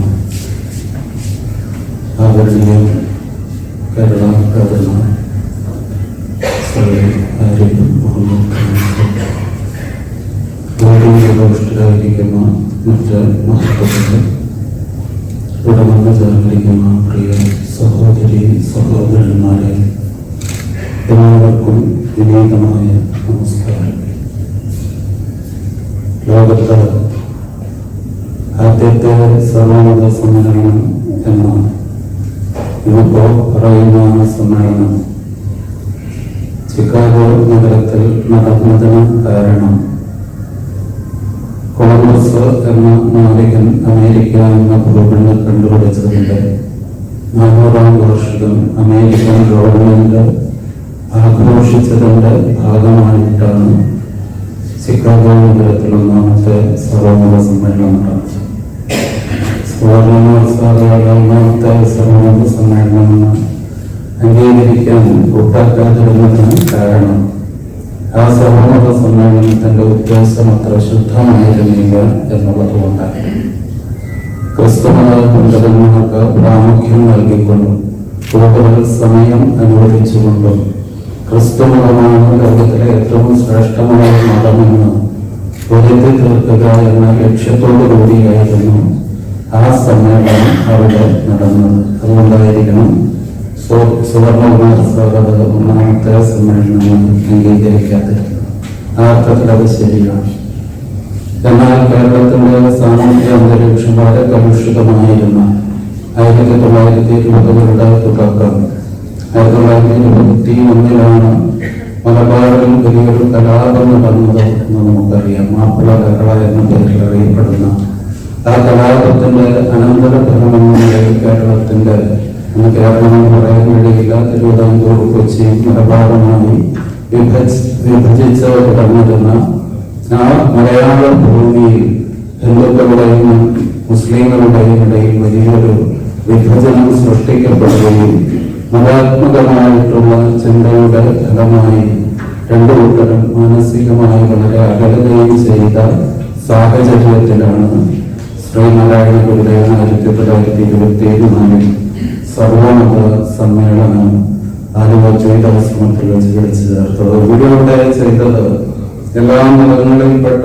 പണ്ഡിതന്മാരെയും ഒരേ വേദിയിലേക്ക് ക്ഷണിച്ചു വരുത്തുകയും അവരോട് ഗുരുദേവൻ നിർദ്ദേശിച്ചത് നിങ്ങൾ നിങ്ങളുടെ മതത്തിലെ മൂലതത്വങ്ങളെ കുറിച്ച് പ്രസംഗിക്കൂ എന്നാണ്. അങ്ങനെ എല്ലാ മത പണ്ഡിതന്മാരും നേരത്തെ രാജേന്ദ്ര ബാബു സാർ അതിനെ കുറിച്ച് വളരെ വ്യക്തമായിട്ട് പറയുകയില്ല. ആരൊക്കെയാണ് സമ്മേളനത്തിൽ പ്രസംഗങ്ങൾ നടത്തിയത്. അപ്പൊ ഗുരു ജസ്റ്റിസ് സദാശിവയ്യർ അധ്യക്ഷത വഹിക്കുകയും ശ്രീനാരായണ ഗുരുദേവൻ ഭദ്രതയിൽപ്പെടുത്തി ഉദ്ഘാടനം നടത്തുകയും ചെയ്ത 1924 മാർച്ച് മാസം 1 തീയതികളിൽ അന്ന് ശിവരാത്രി കൂടിയായിരുന്നു. ആ സമയത്ത് നടത്തിയ ആ സർവമത സമ്മേളനം ഗുരു വേദിയിലിരുന്നു കൊണ്ട് തന്നെ പൂർണ്ണമായും ശ്രവിക്കുകയും ആ സമ്മേളനാനന്തരം ശ്രീനാരായണ ഗുരുദേവൻ ലോകത്തിനൊരു സന്ദേശം നൽകുകയും ചെയ്തു. ഗുരു നൽകിയ സന്ദേശം ഇവിടെ കേട്ട പ്രസംഗങ്ങളിൽ നിന്ന് ഒരു കാര്യം വ്യക്തമാകുന്നു: എല്ലാ മതങ്ങളുടെയും പരമമായ ഉദ്ദേശം ഒന്ന് തന്നെയാണ്. അതുകൊണ്ട് ശിവഗിരിയിൽ നാം സ്ഥാപിക്കുവാൻ ഉദ്ദേശിക്കുന്ന മതമഹാപാഠശാലയിൽ എല്ലാ മതങ്ങളെ കുറിച്ചും പഠിപ്പിക്കുന്നതിനുള്ള സൗകര്യം ഒരുക്കുന്നതാണ്. ഈ ആവശ്യത്തിലേക്കായി പൊതുജനങ്ങളിൽ നിന്ന് 5 ലക്ഷം രൂപ സമാഹരിക്കുവാൻ ഉദ്ദേശിക്കുന്നു. ഇതാണ് ഗുരു അന്ന് അവിടെ നടത്തിയ ആ ഒരു പ്രഖ്യാപനത്തിലൂടെ വിളംബരപ്പെടുത്തിയത്. അപ്പോൾ സർവമത സമ്മേളനം എപ്രകാരം നടത്തണമെന്നുള്ളതിനെ കുറിച്ച് നേരത്തെ ഇവിടെ സൂചിപ്പിച്ചതുപോലെ വാദിക്കാനും ജയിക്കാനുമല്ല, അറിയാനും അറിയിക്കാനുമാണ് എന്ന് ഒരു വലിയ അക്ഷരത്തിൽ തന്നെ അവിടെ എഴുതി വെച്ചിരുന്നു. ശ്രീനാരായണ ഗുരുദേവന്റെ മതത്തെ മുൻനിർത്തിയുള്ള ഒരു ദർശനം നമുക്ക് കാണാൻ കഴിയുന്നത് ആത്മോപദേശ ശതകത്തിലും അനുകമ്പാദശകത്തിലുമൊക്കെയാണ്. പരമത സാരവും ഏകമെന്ന് പാരാതെ ഉലകിൽ ഒരു ആനയിൽ അന്ധരെന്ന പോലെ പലവിധ യുക്തി പറഞ്ഞ് പാമരെന്ന പലവത് കണ്ടറിയാതെ മറന്നു വേണമെന്ന് ആത്മോപദേശ ശതകത്തിൽ ഗുരുദേവൻ പറയുന്നുണ്ട്. എല്ലാ മതങ്ങളുടെയും പരമമായ ഉദ്ദേശം ഒരുവ തന്നെയാണ്. എല്ലാ മതങ്ങളും ആത്യന്തികമായി ഈ കാണപ്പെടുന്ന പ്രപഞ്ച സംവിധാനത്തിന് ആധാരമായി ഒരു പൊരുളുണ്ട് എന്ന് വിശ്വസിക്കുന്നു. എല്ലാ മതങ്ങളും ആത്യന്തികമായി സത്യത്തിലാണ് ഊന്നിനിൽക്കുന്നത്. എല്ലാ മതങ്ങളിലൂടെ ധർമ്മം പുലരണമെന്ന് ആഗ്രഹിക്കുന്നു.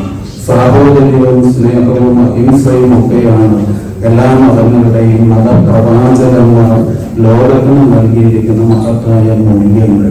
അത് ഉൾക്കൊണ്ടുകൊണ്ടാണ് ഗുരു പറഞ്ഞത് പരമതസാരവും ഏകം എന്ന്.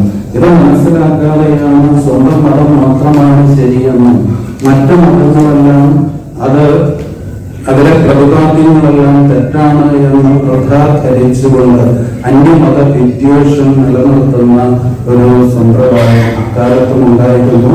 അത് ഇന്നും ഈ നമ്മുടെ ഇന്ത്യൻ സമൂഹത്തിൽ വളരെ ശക്തമായിട്ട് നിലനിൽക്കുകയും ചെയ്യുന്നുണ്ട്. അതുകൊണ്ട് തന്നെ ഈ ഗുരു സർവമത സമ്മേളനത്തിലൂടെ ലോകത്തിന് നൽകിയ മഹത്തായ മാതൃകയുടെ പ്രാധാന്യവും പ്രസക്തിയും മറ്റേത് കാലത്തേക്കാളും വർദ്ധിച്ചു നിൽക്കുന്ന ഒരു സന്ദർഭത്തിലാണ് നമ്മൾ ജീവിച്ചുകൊണ്ടിരിക്കുന്നത്.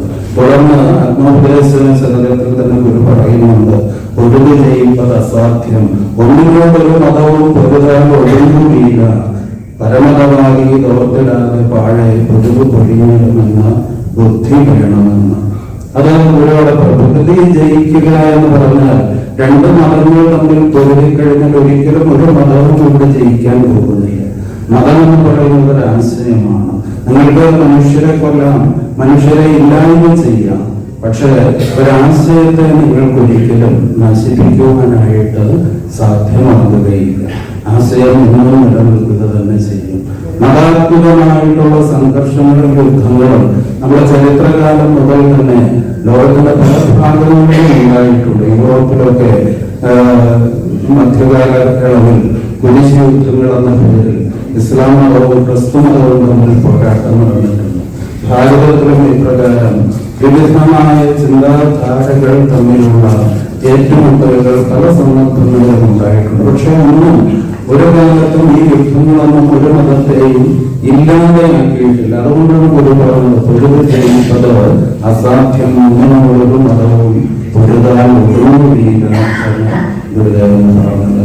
ശ്രീനാരായണ ഗുരുദേവൻ ഒടുവിൽ മതങ്ങളുടെ എല്ലാം പൊരുളൊന്നാണെന്ന് വെളിപ്പെടുത്തിക്കൊണ്ട് അഖിലരും ആത്മസുഖത്തിനായി പ്രയത്നം സകലവും സദാപി ചെയ്തിരുന്നു ജഗതിയിൽ മതം ഏകം എന്ന് പറയുന്നതിൽ മതത്തെ മുൻനിർത്തിയുള്ള ദർശനം അവതരിപ്പിക്കുന്നുണ്ട്. അഖിലരും ആത്മസുഖം, മനുഷ്യരെല്ലാം ചെയ്യുന്ന എല്ലാ കർമ്മങ്ങളിലും അതിന്റെ പിന്നിൽ ലക്ഷ്യമുണ്ട്, സുഖം നേടുക എന്നുള്ളത്. ആ അർത്ഥത്തിൽ എല്ലാവരുടെയും മതം ഒന്ന് തന്നെയാണ് എന്ന് ആത്മോപദേശ ശതകത്തിലൂടെ വെളിപ്പെടുത്തിയ ഗുരുദേവൻ അനുകമ്പയുണ്ടവൻ ആരാണ് എന്ന ചോദ്യം ഉന്നയിച്ചുകൊണ്ട് അനുകമ്പാദശകത്തിൽ നാളുപോലെ ലോകത്തുണ്ടായിട്ടുള്ള മഹാഗുരുക്കന്മാരെയും പ്രവാചകന്മാരെയും ഒക്കെ അവതരിപ്പിക്കുന്നുണ്ട്. പരമാർത്ഥമുറച്ച് തേർവിടം പൊരുളെന്ന പ്രയോഗത്തിലൂടെ ശ്രീകൃഷ്ണനെയും ഭൂതദയ ക്ഷമാബ്ധിയോ എന്ന പ്രയോഗത്തിലൂടെ വർദ്ധമാന മഹാവീരനെയും സരളാദ്വയ ഭാഷ്യകാരനാം ഗുരുവോ എന്ന പ്രയോഗത്തിലൂടെ ശങ്കരാചാര്യരെയും പുരുഷാകൃതി പൂണ്ട ദൈവമോ എന്ന പ്രയോഗത്തിലൂടെ ശ്രീരാമചന്ദ്രനെയും നരദിജ്ഞാകൃതി പൂണ്ട ധർമ്മമോ എന്ന പ്രയോഗത്തിലൂടെ ശ്രീബുദ്ധനെയും പരമേശ പവിത്ര പുത്രൻ എന്ന പ്രയോഗത്തിലൂടെ ക്രിസ്തുദേവനെയും കരുണാവാനും നബി മുത്തുരത്നമോ എന്ന പ്രയോഗത്തിലൂടെ മുഹമ്മദ് നബിയെയും ഒക്കെ അവതരിപ്പിച്ചുകൊണ്ട് അതിന്റെ ഫലശ്രുതിയിൽ ശ്രീനാരായണ ഗുരുദേവൻ പറയുന്നുണ്ട്, അരുമാമറയോതും അർത്ഥവും ഗുരുവോതും മുനിയോതും അർത്ഥവും ഒരു ജാതിയിലുള്ളത് ഒന്നുതാൻ പൊരുളോർത്താൻ അഖിലാഗമത്തിനുമെന്ന്. എല്ലാ ഗുരുക്കന്മാരും എല്ലാ പ്രവാചകന്മാരും എല്ലാ നബിമാരും പറഞ്ഞിരിക്കുന്നതിന്റെ പൊരുൾ ഒന്ന് തന്നെയാണ് അവിടെയും ഗുരു പറയുന്നത്. അപ്പൊ അതാണ് ഈ ഒരു സന്ദേശമാണ് അനുകമ്പയുടെ സത്യദർശനത്തിന്റെ മൂല്യങ്ങളാണ് എല്ലാ മതങ്ങളും ലോകത്തിന് നൽകിയത് എന്ന മഹത്തായ ആ സന്ദേശത്തിന്റെ പ്രാമുഖ്യവും പ്രാധാന്യവും പ്രസക്തിയും ഒക്കെ ഏറെ വർദ്ധിച്ച ഒരു കാലയളവിൽ തീർച്ചയായിട്ടും ഈ സർവമത സമ്മേളനത്തിന്റെ ഈ ശതാബ്ദി ആഘോഷിക്കുന്ന വേളയിൽ ഇതിന്റെ പ്രാധാന്യം വളരെ വലുതാണ്. അത് ഏവരും ഉൾക്കൊണ്ടുകൊണ്ട് അതിന്റെ ഒരു വലിയ പ്രചാരണത്തിനായി ഏവരുടെയും ഒരു ശ്രദ്ധയെ ക്ഷണിച്ചുകൊണ്ട് ഞാൻ എന്റെ വാക്കുകൾ ചുരുക്കുന്നു. स्वामी जी के पूर्ण वचनों से हमारे मन को एक सुकून और एक शांति मिली है। हमारे बीच राष्ट्रीय स्वयंसेवक संघ RSS देशीय कार्यकारिणी समिति के सदस्य एवं वरिष्ठ नेता, मुस्लिम राष्ट्रीय मंच के संगठनकर्ता, जम्मू कश्मीर में आतंकवाद से विस्थापित कश्मीरियों के पुनर्वास, ग्राम सुरक्षा समितियों के गठन, अनाज बैंक व सुभाष सेना जैसे सामाजिक संगठन को प्रेरणा देने वाले एवं पुस्तक विश्व गुरु श्री नारायण गुरु के लेखकों में से एक लेखक डॉक्टर इंद्रेश कुमार जी।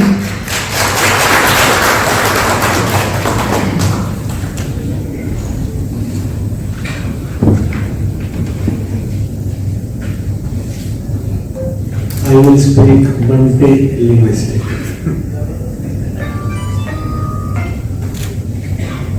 आज के इस कार्यक्रम में पुस्तक को विमोचन करने, रिलीज करने और कार्यक्रम की शोभा बढ़ाने के लिए उपस्थित सम्माननीय श्री आरिफ मोहम्मद खान, गवर्नर ऑफ केरला, उनको मैं अपना प्रणाम अर्पित करता हूँ। मंच और सामने बैठे हुए एक श्रेष्ठ संतगण हैं, उनको भी मैं अपना प्रणाम अर्पित करता हूँ। भाइयों और बहनों,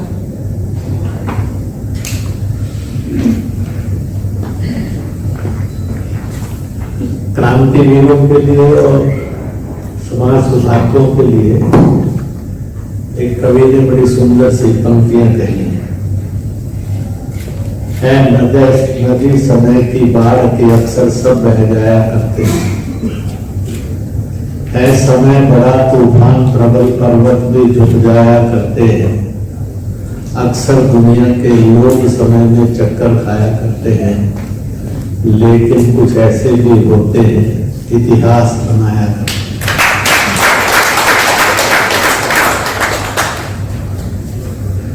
मैंने बहुत वर्ष पूर्व कन्याकुमारी में कुछ अध्ययन करके नारायण गुरु पर बोला था। जब इस अद्वितीय महापुरुष पर मैंने बोला था तो लोगों को लगा कि शायद मैं उनको बहुत अधिक जानता हूं,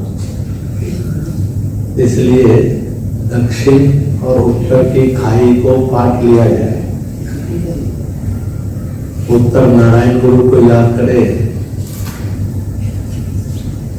पूर्व विवेकानंद को याद करे, पश्चिम गुरु नानक देव को याद करे, दयानंद को याद करे, और दक्षिण जो है महावीर स्वामी और बुद्ध को याद करे। दो तीन बातें कहूंगा बहुत छोटे से। मैं बड़े संकट में हूं, इसलिए मैंने समय जल्दी कर दिया है। ब्रह्म कुमारियों का एक बहुत बड़ा कार्यक्रम बसंत कुंज में, उसका लाइटनिंग ऑफ लैंप मुझे करना है। मैंने वो तो करवा दिया यहाँ बैठे बैठे, पर मैं उसके अंत तक बोलने चला जाऊं, इसलिए माँ भगीन से भी मैंने बातचीत की। उन्होंने कहा बोलिए और निकल जाइए। हमसे अगर किसी ने प्रश्न किया डेली यू ड्रीम और नॉट, तो हम में से हर एक को सपने आते हैं। बैठी हुई ऑडियंस से पूछूंगा, आपको रूसी और चीनी में कभी सपना आया? अरबी और तुर्की में कभी सपना आया है? लैटिन, फ्रेंच और इंग्लिश में कभी सपना आया है? जब whenever you dream, in which language you dream? Your mother tongue is your mother language, you always dream. When we dream, the CEO, MD, Vice Chancellor, मालिक, सपनों की इंडस्ट्री का कौन है? तो ईश्वर है। ईश्वर सपन में आता है और कहता है, हे बेटे और बेटियों, तुम हिंदुस्तान के हिंदुस्तानी थे, हो और सदा हो। इसलिए भारत सरकार कोशिश लगी कि हम ईश्वरीय सत्य को जाने और माने कि हम अपनी mother language which is given by almighty, मैंने और आपने चूज नहीं किया है। मुझे उन्होंने हरियाणा पंजाब में भेज दिया, ये मेरी हिंदी पंजाबी गुरमुखी ये मदर लैंग्वेज हो। आपको मलयालम में या तमिलनाडु में भेज दिया है तो आपके मलयाली या तमिल हो गए, but we are not the decider, the decider is God. Never deceive the God, never goes against the God. मैंने इसे 1970 में इंजीनियरिंग किया, mechanical, Punjab engineering college technical. मेरी आज शिक्षा अंग्रेजी में हुई है, पर मुझे सपना कभी अंग्रेजी में नहीं आया और आपको भी नहीं आया। तो इसलिए respect the mother language means respect the mother land. Narayan गुरु ने ये बताया था, ईश्वर एक है, नाम अनेक है, रूप अनेक है, पर मालिक एक है। ये भी उन्होंने कहते हुए इसको समझाने में अपनी शैली से कहा, मैं अपनी शैली से कह रहा हूँ उनकी बात को, और वही कह रहा हूँ। All the religion of world says in their languages with different names, but everybody says he is an ऊपर वाला। मालिक को सब ऊपर वाला कहते हैं। वो ईसाई होगा, मुस्लिम होगा, यहूदी होगा, फारसी होगा, सनातनी होगा, बौद्ध होगा, शैव होगा, शाक्त होगा, सब कहते हैं वो ऊपर वाला है। इट इज राइट और not? It is right. So he is one, having many names, having many faces, but he is one. वो दो नहीं है, वो एक ही है। जब वो एक है तो फिर मानव मजहब में अनेक होने पर भी लड़ना चाहिए कि मिलकर रहना चाहिए। इसलिए नारायण गुरु मजहबों की, धर्मों की एकता के प्रतीक है। फिर हमने अलग अलग भाषा बोलने के लोगों ने संघर्ष करना चाहिए कि मिलकर रहना चाहिए। तो इसलिए he is an symbol of unity, वो उस यूनिटी के सिंबल है। नारायण गुरु का कहना था कि मेरे और आपका जाति उपजातियां अनेक होंगी, तो हमने छुआछूत मानना चाहिए या सब जाति में ईश्वर को देखना चाहिए। तो इसलिए कह रहे थे, किसी भी जाति का आदमी में अछूत कोई नहीं है। जो किसी को अछूत मानता है उससे बड़ा पापी कोई नहीं है। इसलिए अनटचेबिलिटी फ्री के मैसेज वो थे। इसलिए जो गरीब है, दुखी है, पीड़ित है, कमजोर है, असहाय है, निर्बल है, उसको प्यार करो और मदद करो, क्योंकि जैसा ईश्वर तुम्हारे में है ऐसा ही ईश्वर उसमें है। अगर उसके ईश्वर का अपमान करोगे तो तुम्हारे ईश्वर का भी अपमान होगा। इसलिए never insult anyone by caste, by religion, by language, by education, respect all, help all. इसका प्रतीक नारायण गुरु थे। इन्हीं शब्दों के साथ मैं, क्योंकि बाकियों को समय भी रहेगा तो वो बोल भी सकेंगे, और आरिफ साहब को समय अच्छा रहेगा तो मुझे लगता है कि वैसे आपको उनका फोन आया था मेरे पास। उन्होंने कहा था कि मैंने देखा है आपके लिए 4-5 मिनट किए हैं, आप चाहे इधर एक लगाइए चाहे इधर एक लगाइए, आपको फुल फ्रीडम है, आप कितना भी बोल सकते हैं। परंतु उनका फ्रीडम देना इट इज हिज ग्रेटनेस, मैंने उनके फ्रीडम का मिसयूज नहीं करना, इट इज माई फ्रीडम। तो इसलिए मैं मिसयूज नहीं करूंगा उस फ्रीडम को, क्योंकि वो बोल सकेंगे। तो इसलिए मैं समुद्र जी से बैठे हुए बात कर रहा था, दक्षिण भारत के वो किसी संत पर उत्तर भारत के किसी वक्तव्य ने या व्यक्तित्व ने या फिलोसफर ने या संत ने लिखा, शायद पहला। तो मुझे लगता है कि अंग्रेज ने कोशिश की थी, थोड़ा फेयर कलर आर्यन है, थोड़ा ब्लैक कलर द्रविड़न है, और ये असत्य था। नारायण गुरु की इस पुस्तक से भारत एक था, एक है और एक ही रहेगा। Bharat, religious rights to Bharat, जो गरीब दुखी पीड़ित है उसकी मदद करने वाला भारत। आज पूरा विश्व इस ओर बढ़ रहा है। तिरंगा हाथ में लीजिए तो यूक्रेन से निकल सकते हैं, अमेरिकन फ्लैग से नहीं निकल सकते, चाइनीज फ्लैग से नहीं निकल सकते, सीरिया में से निकल सकते हैं। तिरंगा जो उठा लेगा किसी देश का होगा तो निकल सकता है, किसी धर्म का होगा तो निकल सकता है। यह तिरंगे की, भारत की ताकत थी, है, और कल ये और अधिक मजबूत हो, इसी को कहेंगे नारायण गुरु के सपनों का भारत बनाना। और इसके लिए मैं एक नारा दूंगा, मैं कहूँगा आवाज दो। हम सब बोलेंगे हम एक हैं, आवाज दो। इतना धीरे बोलो कि घर में सुन जाए, बाकी तो नहीं समझो तो चले। आवाज दो, और धीरे बोलिए ताकि यूएनओ को सुन जाए और शैतान को सुन जाए। पर यूएनओ को शैतान नहीं मानिए उसे। आवाज दो, आवाज दो, आवाज दो।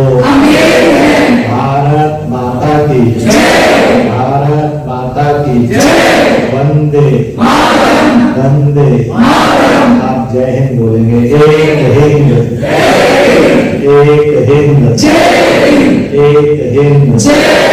इन्हीं शब्दों के साथ आप सबसे क्षमा चाहते हुए मैं विदाई दूंगा, और आप सबको आयोजकों को बहुत बहुत बहुत बहुत धन्यवाद। यह छोटा सा कार्यक्रम एक आने वाले कल का एक महान आंदोलन होगा, जो हमें एकता के सूत्र में छुआछूत और मजबूरों के भेद से मुक्त करके जोड़ेगा। एक पर्यावरण युक्त भारत होगा, जाति छुआछूत से मुक्त भारत होगा, मजबूरों के बंधनों से मुक्त भारत होगा, गरीब की मदद करने वाला भारत इसमें से उभरेगा। इन्हीं शब्दों के साथ पुनः बहुत बहुत धन्यवाद, बहुत बहुत बधाई। धन्यवाद सर।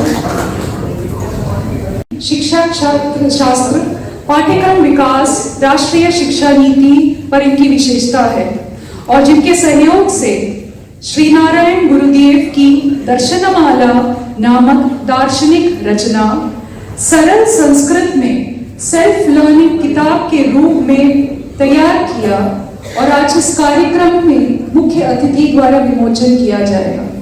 डॉक्टर चांद किरण सलूजा जी। लास्ट ईयर आपने फैक्टर ग्रांट थे।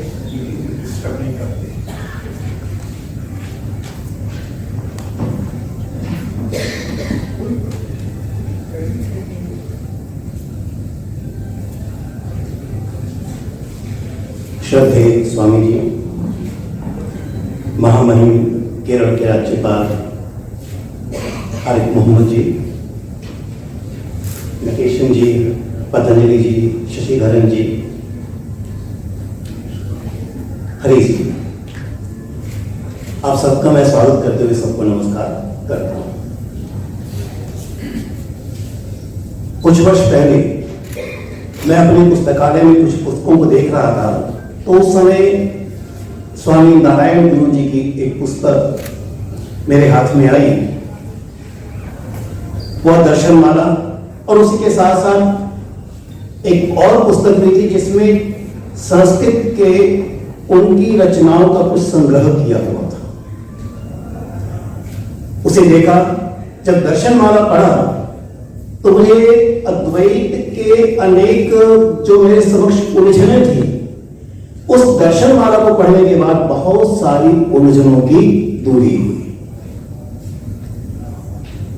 हम जानते हैं कि अद्वैत दर्शन पर केरल की ही भूमि से शंकराचार्य जी ने अपनी टीकाएं लिखी, अद्वैत दर्शन को प्रसिद्ध किया और उसे एक अद्भुत रूप दिया। लेकिन उसे कैसे लोक जीवन में अनुपालित किया जाए, इसका यदि हम निरीक्षण करते हैं तो स्वाभाविक है स्वामी नारायण गुरु जी का स्वरूप मेरे सामने आता है। मैं उनके इस रूप को, जब उनकी एक और पुस्तक जो उन्होंने स्वयं तो नहीं लेकिन उनके शिष्य आत्मानंद जी ने लिखी, नारायण स्मृति, उसे जब देखता हूं तो फिर लगता है कि किस प्रकार से यह दर्शन लोक जीवन का रूप बनता है। स्मृतियां तो मैंने अनेक सुनी थी, लेकिन नारायण स्मृति पढ़ने के बाद जो मानवता का रूप मैंने देखा, उसमें किस प्रकार से मानव को, समाज को एकत्रीकरण के रूप में लिया जाए, तो सीधा साधा जागता रूप लगता है कैसे अद्वैत को जीवन के साथ जोड़ा जाए। उसमें विशिष्ट बात यह थी कि उसमें एक बहुत ही सुंदर वाक्य आया, जाति एका मनुष्याणाम, अर्थात सभी मनुष्यों की जाति एक है। अभिमत की दृष्टि से भी मतम एकम अनिंदितम, और फिर देवताओं की दृष्टि से भी कहा देवो अपनी एक, और कहा समासेन, सूत्र के रूप में इस बात को उन्होंने रखा। पूरी नारायण स्मृति में इस प्रकार की बातें लिखी हुई थी, और मुझे लगता है कि अगर मैं इन शब्दों के साथ नारायण गुरु जी को अगर देखता हूं तो केवल एक अद्वैत वेदांती के रूप में नहीं देखता हूं, उन्हें मैं एक सामाजिक आध्यात्मिक गुरु के रूप में देखता हूं, सोशल स्पिरिचुअल गुरु के रूप में देखता हूं। और गुरु का सीधा ही है कि गुरु अंधकार है, वो हटाने वाला है, तो किस प्रकार से इस अंधकार को हटाया जाए। मुझे लगता है कि वह जो एक रूप है बहुत ही सुंदर रूप से हमारे समक्ष आता है। तो एक स्वामी मुनि नारायण जी की पुस्तक देखी जिसमें फिलॉसफी ऑफ गुरु स्वामी गुरु नारायण जी का लिखा हुआ था, और उसमें भी एक बात बड़े स्पष्ट रूप से तालन में ही दी गई भूमिका के अंतर्गत कि किस प्रकार से केरल में वह समय जिस समय आए थे, यानी ये वचन आए थे, उभरे थे, किस प्रकार का वातावरण समाज में था और समाज को किस प्रकार से गठित करना था। अगर मैं संक्षेप में कहता हूं तो मैंने अभी जब बोल रहे थे हमारे माननीय इंद्रेश जी, तो उन्होंने एक सूत्र शब्द का प्रयोग किया, तो सूत्र शब्द को देखते ही मेरे मन में कुछ विचार आया, उसी को कहकर बात समाप्त करूंगा समय को ध्यान में रखते हुए कि गुरु नारायण स्वामी जी के लिए ही कह रहा हूं कि तुम आए बनकर सूत्रधार, तुम आए बनकर सूत्रधार, ले मानवता का नूतन विधान, यह विश्व बन गया रंगमंच और तुम कर उठे सरस काम। यह विश्व बन गया रंगमंच और तुम कर उठे सरस काम। हमने जो दर्शन माला पुस्तक आपके समक्ष जो प्रकाशित की है वो सामान्य पुस्तक नहीं है, अद्वैत के सिद्धांत तो है ही उसमें, लेकिन एक बड़ी मजेदार बात उसमें यह है, उसके 10 अध्याय हैं, 10 अध्यायों में 10 श्लोक है, कुल 100 श्लोक है। पहला अध्याय अध्याय रूप से संबद्ध है, जिसका अर्थ होता है हम इस समाज में न रहते हुए न जाने कितनी बातें अपने जीवन पर आरोपित कर देते हैं, कितने झूठों में फंस जाते हैं, मूल तत्व हम नहीं देख पाते हैं। और उस मूल तत्व का बहुत ही सुंदर वर्णन ईशोपनिषद ने किया था कि हिरण्मयेन पात्रेण सत्यस्यापि हितमुखम, हिरण्मयेन पात्रेण सत्यस्यापि हितमुखम तत्त्वं पूषण अपाविनो सत्य धर्म दृष्टे, यानी हर साक्षात के पश्चात कुछ गूढ़ तत्व छिपा हुआ है। हम भोजन भी करते हैं, हम अन्न खाते हैं, लेकिन कैसे वो रक्त में परिवर्तित हो जाता है, वो सत्यता क्या है। कितने सुंदर रूप से ऋषि कहते हैं, हे सूर्यदेव, तुम्हारी इस चमक के कारण, तुम्हारे इस प्रकाश के कारण मेरी आंखें चुंधिया रही हैं, मैं कुछ देख नहीं पा रहा हूं, कुछ दूर करो इस चमक को। हिरण्मय पात्रे सत्य का मुख छिपा है, तब तो पोषण अपाविनो, इस चमक को कुछ दूर करो, जो जिसने हमारी आंखों को चुंझा रखा है या ढक रखा है, ताकि सत्य का दर्शन हम कर सके, सत्य दृष्टि, सत्य का हम दर्शन कर सके। मुझे लगता है कि गुरु नारायण स्वामी जी के जितने भी ग्रंथ हैं वो सत्य का दर्शन कराते हैं, इसलिए अध्याय रूप से प्रारंभ होता है, उसके बाद के अध्याय देखिए कैसे क्रम चलता है। अपवाद, असत्य, माया, भान, कर्म, ज्ञान, भक्ति, योग, यानी अध्याय रूप से चलकर ज्ञान भक्ति योग तक पहुंचते हैं। और इस प्रकार से जब दूर होता है अंधकार तो शब्द आता है निर्वाण, और अंत में हम निर्वाण पर प्राप्त होते हैं। किस प्रकार से हमें अध्याय रूप से प्रारंभ कराकर निर्वाण तक की यात्रा हमारी कराते हैं, और उस प्रकार से एक असत्य का जो आवरण है वो हम दूर करते हैं और सत्य के हम दर्शन करते हैं। मुझे लगता है सत्य के दर्शन कराने में इस साहित्य का बहुत अद्भुत योगदान रहेगा, और आने वाले समय में इस राष्ट्र को जो चाहिए उसी असत्य को दूर कर सत्य के मार्ग को अपनाने का प्रश्न उठाना पड़ेगा। जैसे स्वामी, और कितना अद्भुत तथ्य यह भी है कि पहला विश्व धर्म सम्मेलन में स्वामी विवेकानंद जी ने कहा, और उसमें भी अद्वैतवाद को उन्होंने अद्वैत या न्यू वेदांतिज्म के रूप में लिया।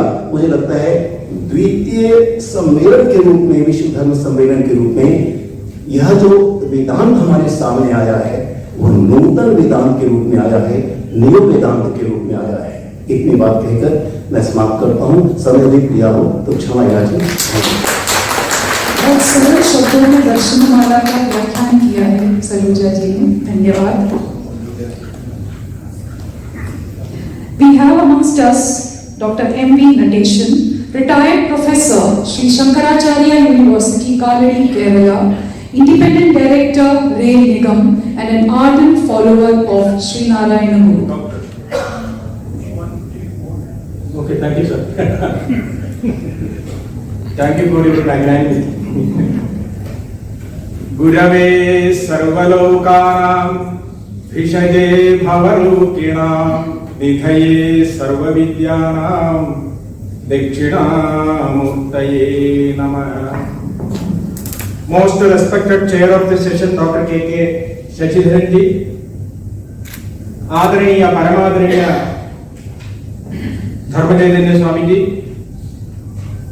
and the most distinguished guest of the day, His Excellency Governor of Kerala, ARIF MOHAMMED Khan ji. Then Dr. Indiresh Kumar ji, Dr. P.C. Patanjali Mahoday, Dr. Chandrakiran Saluja ji, और अस्माकं हरिहरन जी, Harish Kumar ji, all other dignitaries, devotees of Gurudev, very good morning to one and all. It's my proud privilege and honor to participate in this program organized by SNGC. For this purpose, I should express my gratitude to the office bearers of SNGC. And also, I should express thanks to Samskrita Promotion Foundation, who come forward to publish Darshanamala. See, Darshanamala has number of commentaries.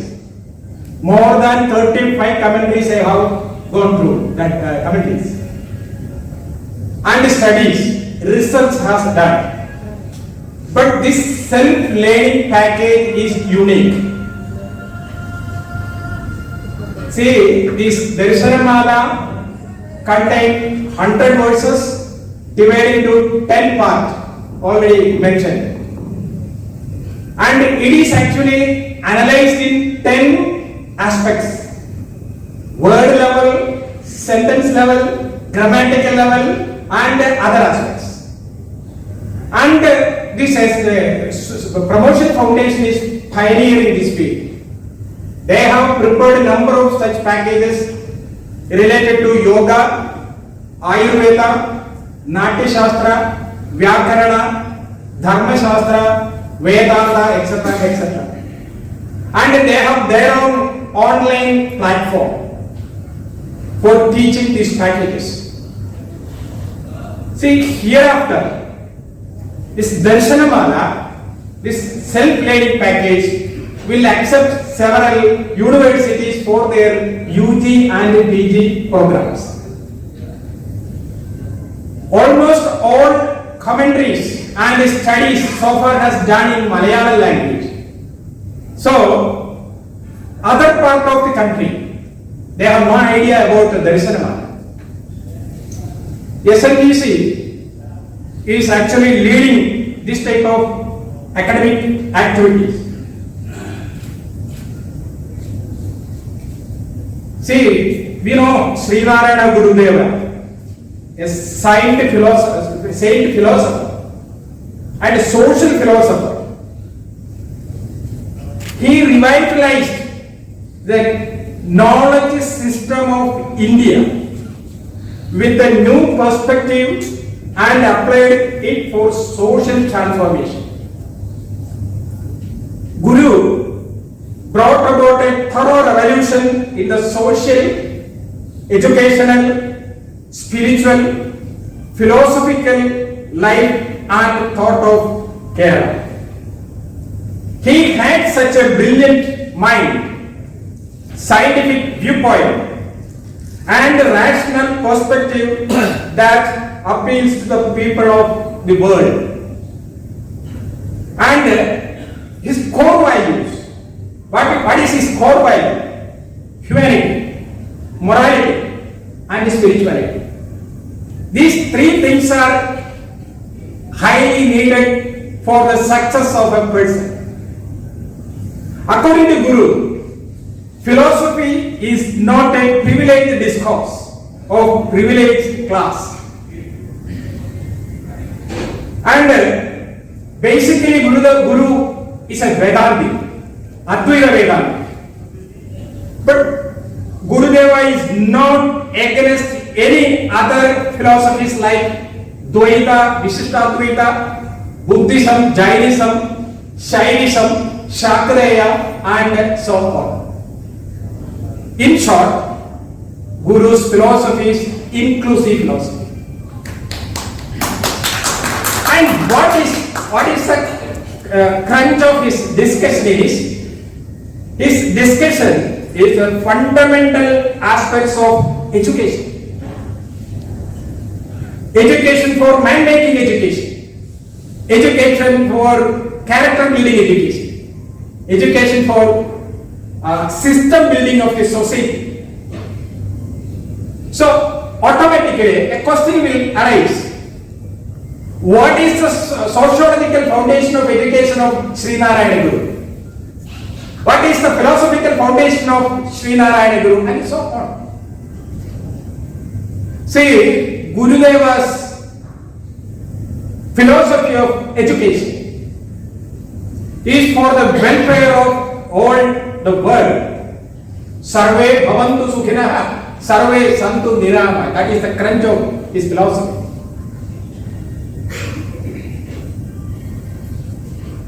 This Darshanamala, actually we have a number of philosophies, Indian philosophies like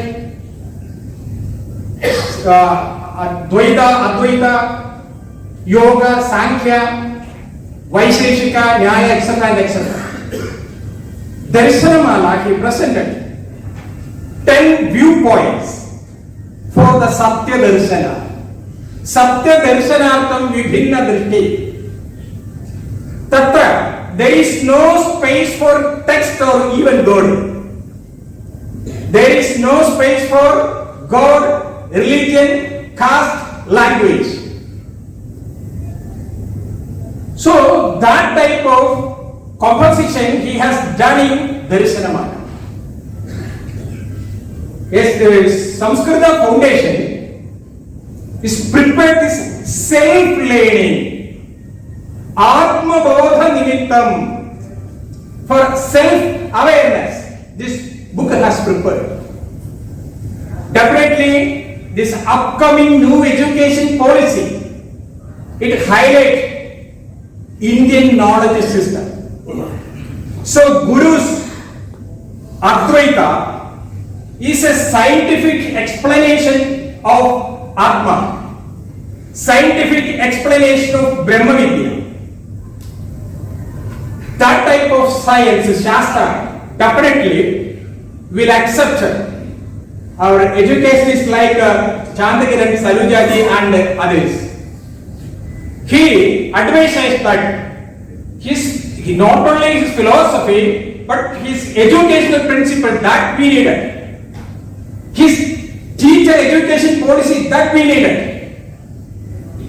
And I request in coming years, definitely we SNGC and other organizations definitely will help you for introducing this philosophy, education philosophy and the philosophy of Sri Narayana Guru in front of the policy makers of education in India. तस्मात् अहं संस्कृतेन एकं वाक्यं वदामि with Sanskrit. Sanskrit माध्यमेन दर्शनमाला रचिता श्रीनारायण गुरुदेव तस्य विशिष्ट व्याख्यानं न केवलं भारते प्रपञ्चे सर्वे जनाः स्वीकुर्वन्तु तथा अस्माकं सर्वेषां जीवनम् आनन्दपूर्णं भवन्तु इत्येतावत् उक्त्वा विरमामि। धन्यवादः। सर्वेभ्यो पुनरप्येकवादः। धन्यवादः। Very powerful explanation of Advaita and Darshanamala. Thank you, sir. We have Dr. P.C. Patanjali amongst us, a true academician, has served eminent positions in different universities, recipient of Dr. B.R. Ambedkar Award, Soga Gakkai Hiroshima Peace Award and many more, a true social activist and one of the authors of the book in Hindi, Vishwa Guru Sri Narayana Guru, on the life history of Sri Narayana Guru for the benefit of Hindi-speaking masses of India. Dr. P.C. Patanjali, former Vice Chancellor, BPS Purvanchal University and TM Bhagalpur University. सबसे पहले स्वामी जी को प्रणाम करता हूँ। स्वामी जी मंच पर हैं, प्रणाम करता हूँ। आज के इस कार्यक्रम के नायक, विचारक, चिंतक और सामाजिक रूप से सक्रिय भी मैं कह सकता हूँ। देश में कम राज्यपाल आरिफ साहब की तरह है।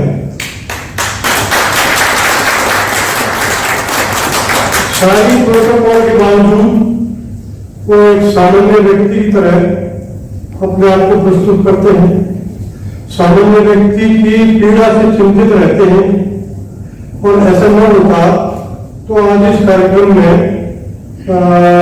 हम आपके साथ नहीं होते।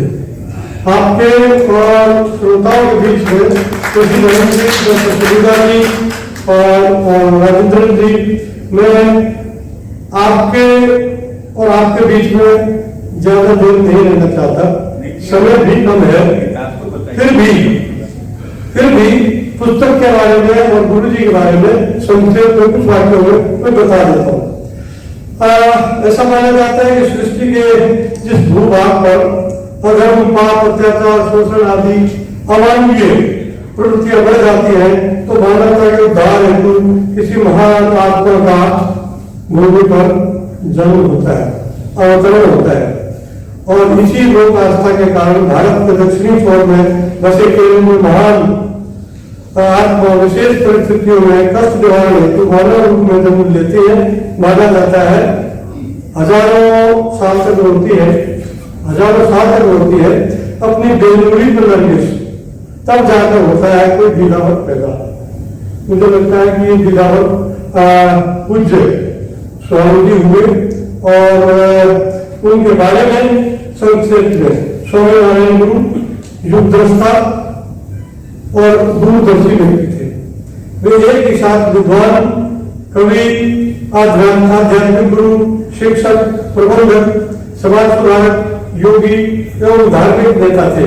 वे एक नई वैश्विक व्यवस्था तैयार करना चाहते थे। उनका सपना था एक नई व्यवस्था तैयार की जाए जो समाज का मार्गदर्शन करे, समाज को रास्ता दिखाए।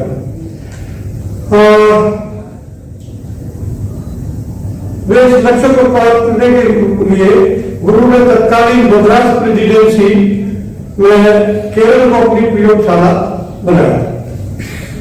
वे योग में पतंजलि, अद्वैत में शंकरदेव जी, धर्म की रक्षा में श्री कृष्ण जी, करुणा और समानता में महात्मा बुद्ध जी और भाईचारे में मोहम्मद और सेवा भावना में क्राइस्ट के संयुक्त रूप थे। तो जिन सब महात्माओं की महान आत्माओं को पूजा करते हैं उन सब का संयुक्त रूप में मानता हूँ कि वो गुरु जी। और गुरु जी के बारे में ये जो हम यहाँ पर खड़े हैं, जिस रूप में खड़े हैं, जिस उद्देश्य से खड़े हैं, उस पर उद्देश्य पर भी संक्षेप में बात करना चाहता हूँ कि श्री नारायण गुरु के बारे में मैंने पढ़ा तो ये जिज्ञासा हुई और अधिक पढ़ना चाहिए, और अधिक पढ़ा तो मुझे लगा कि कुछ लिखना चाहिए। मैंने अपने गुरुदेव इंद्रेश के सामने प्रस्ताव रखा और दोनों ने मिलकर हमने ये पुस्तक तैयार की, जिस पुस्तक के बारे में मैं कह सकता हूँ कि लिखना, पुस्तक तैयार करके प्रस्तुत करना शायद उतना कठिन नहीं है जितना कठिन उसका एक सही सतह पर, सही तल पर उसका प्रकाशन होना है। तो इस संस्था के हमारे जो राजेंद्र जी हैं, सीनियर वाइस प्रेसिडेंट, उन्होंने इस बात की जिम्मेदारी ली कि हम इसका प्रकाशन करेंगे। ये हमारे लिए सौभाग्य की बात है। इनमें गुरु जी ने आशीर्वाद भी दिया। सोने सच्चानंद जी जो शिवगिरी मठ के गुरु हैं, उन्होंने भी आशीर्वाद इसमें दिया हुआ है। लेकिन मैं आभार जो है प्रकट करना चाहता हूँ और उस आभार को पढ़ना ही चाहता हूँ क्योंकि उसमें काफी चीजें आ जाएंगी।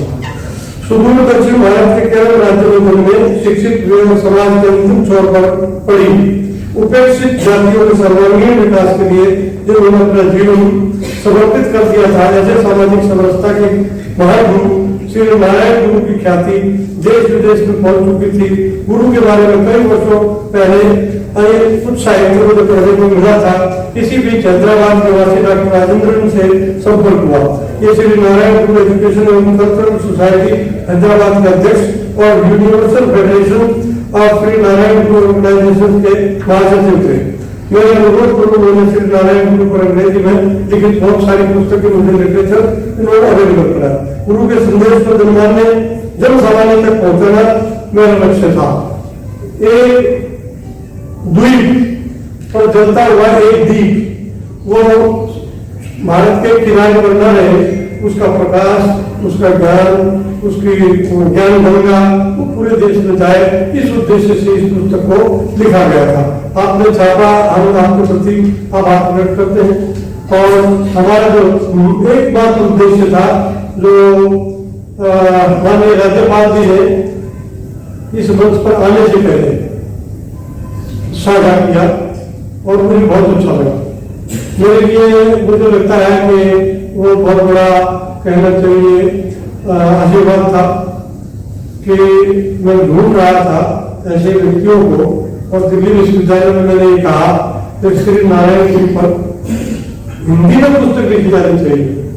तो जो आपके मन में कल्पना थी उसको पूरा करने का छोटा सा प्रयास हमने किया है। मेरा निवेदन ये है, आप प्रभावशाली व्यक्ति हैं और आपके कहने का प्रभाव भी महत्वपूर्ण है कि केंद्रीय विश्वविद्यालय में पाठ्यक्रम में गुरु जी की रचनाओं को सम्मिलित किया जाना चाहिए। हम सामाजिक कार्यकर्ता के तौर पर अपनी सीमाएं हैं, हमारी उम्मीद कह सकते हैं, हम पढ़ेंगे, पुस्तक का वितरण भी होगा, सब होगा।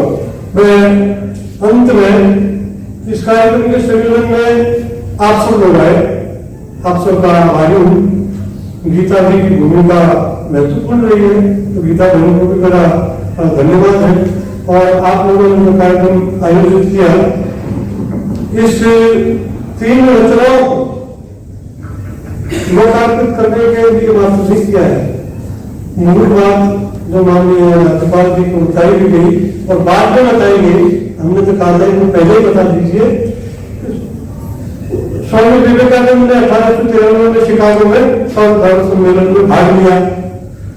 उसके बाद 1924 में हमारे विश्व गुरु श्री नारायण गुरु ने एक सम्मेलन आयोजित किया और सम्मेलन के आयोजन में अनेक देशों से, अनेक धर्मों से, अनेक धार्मिक संस्थाओं से लोगों ने भाग लिया।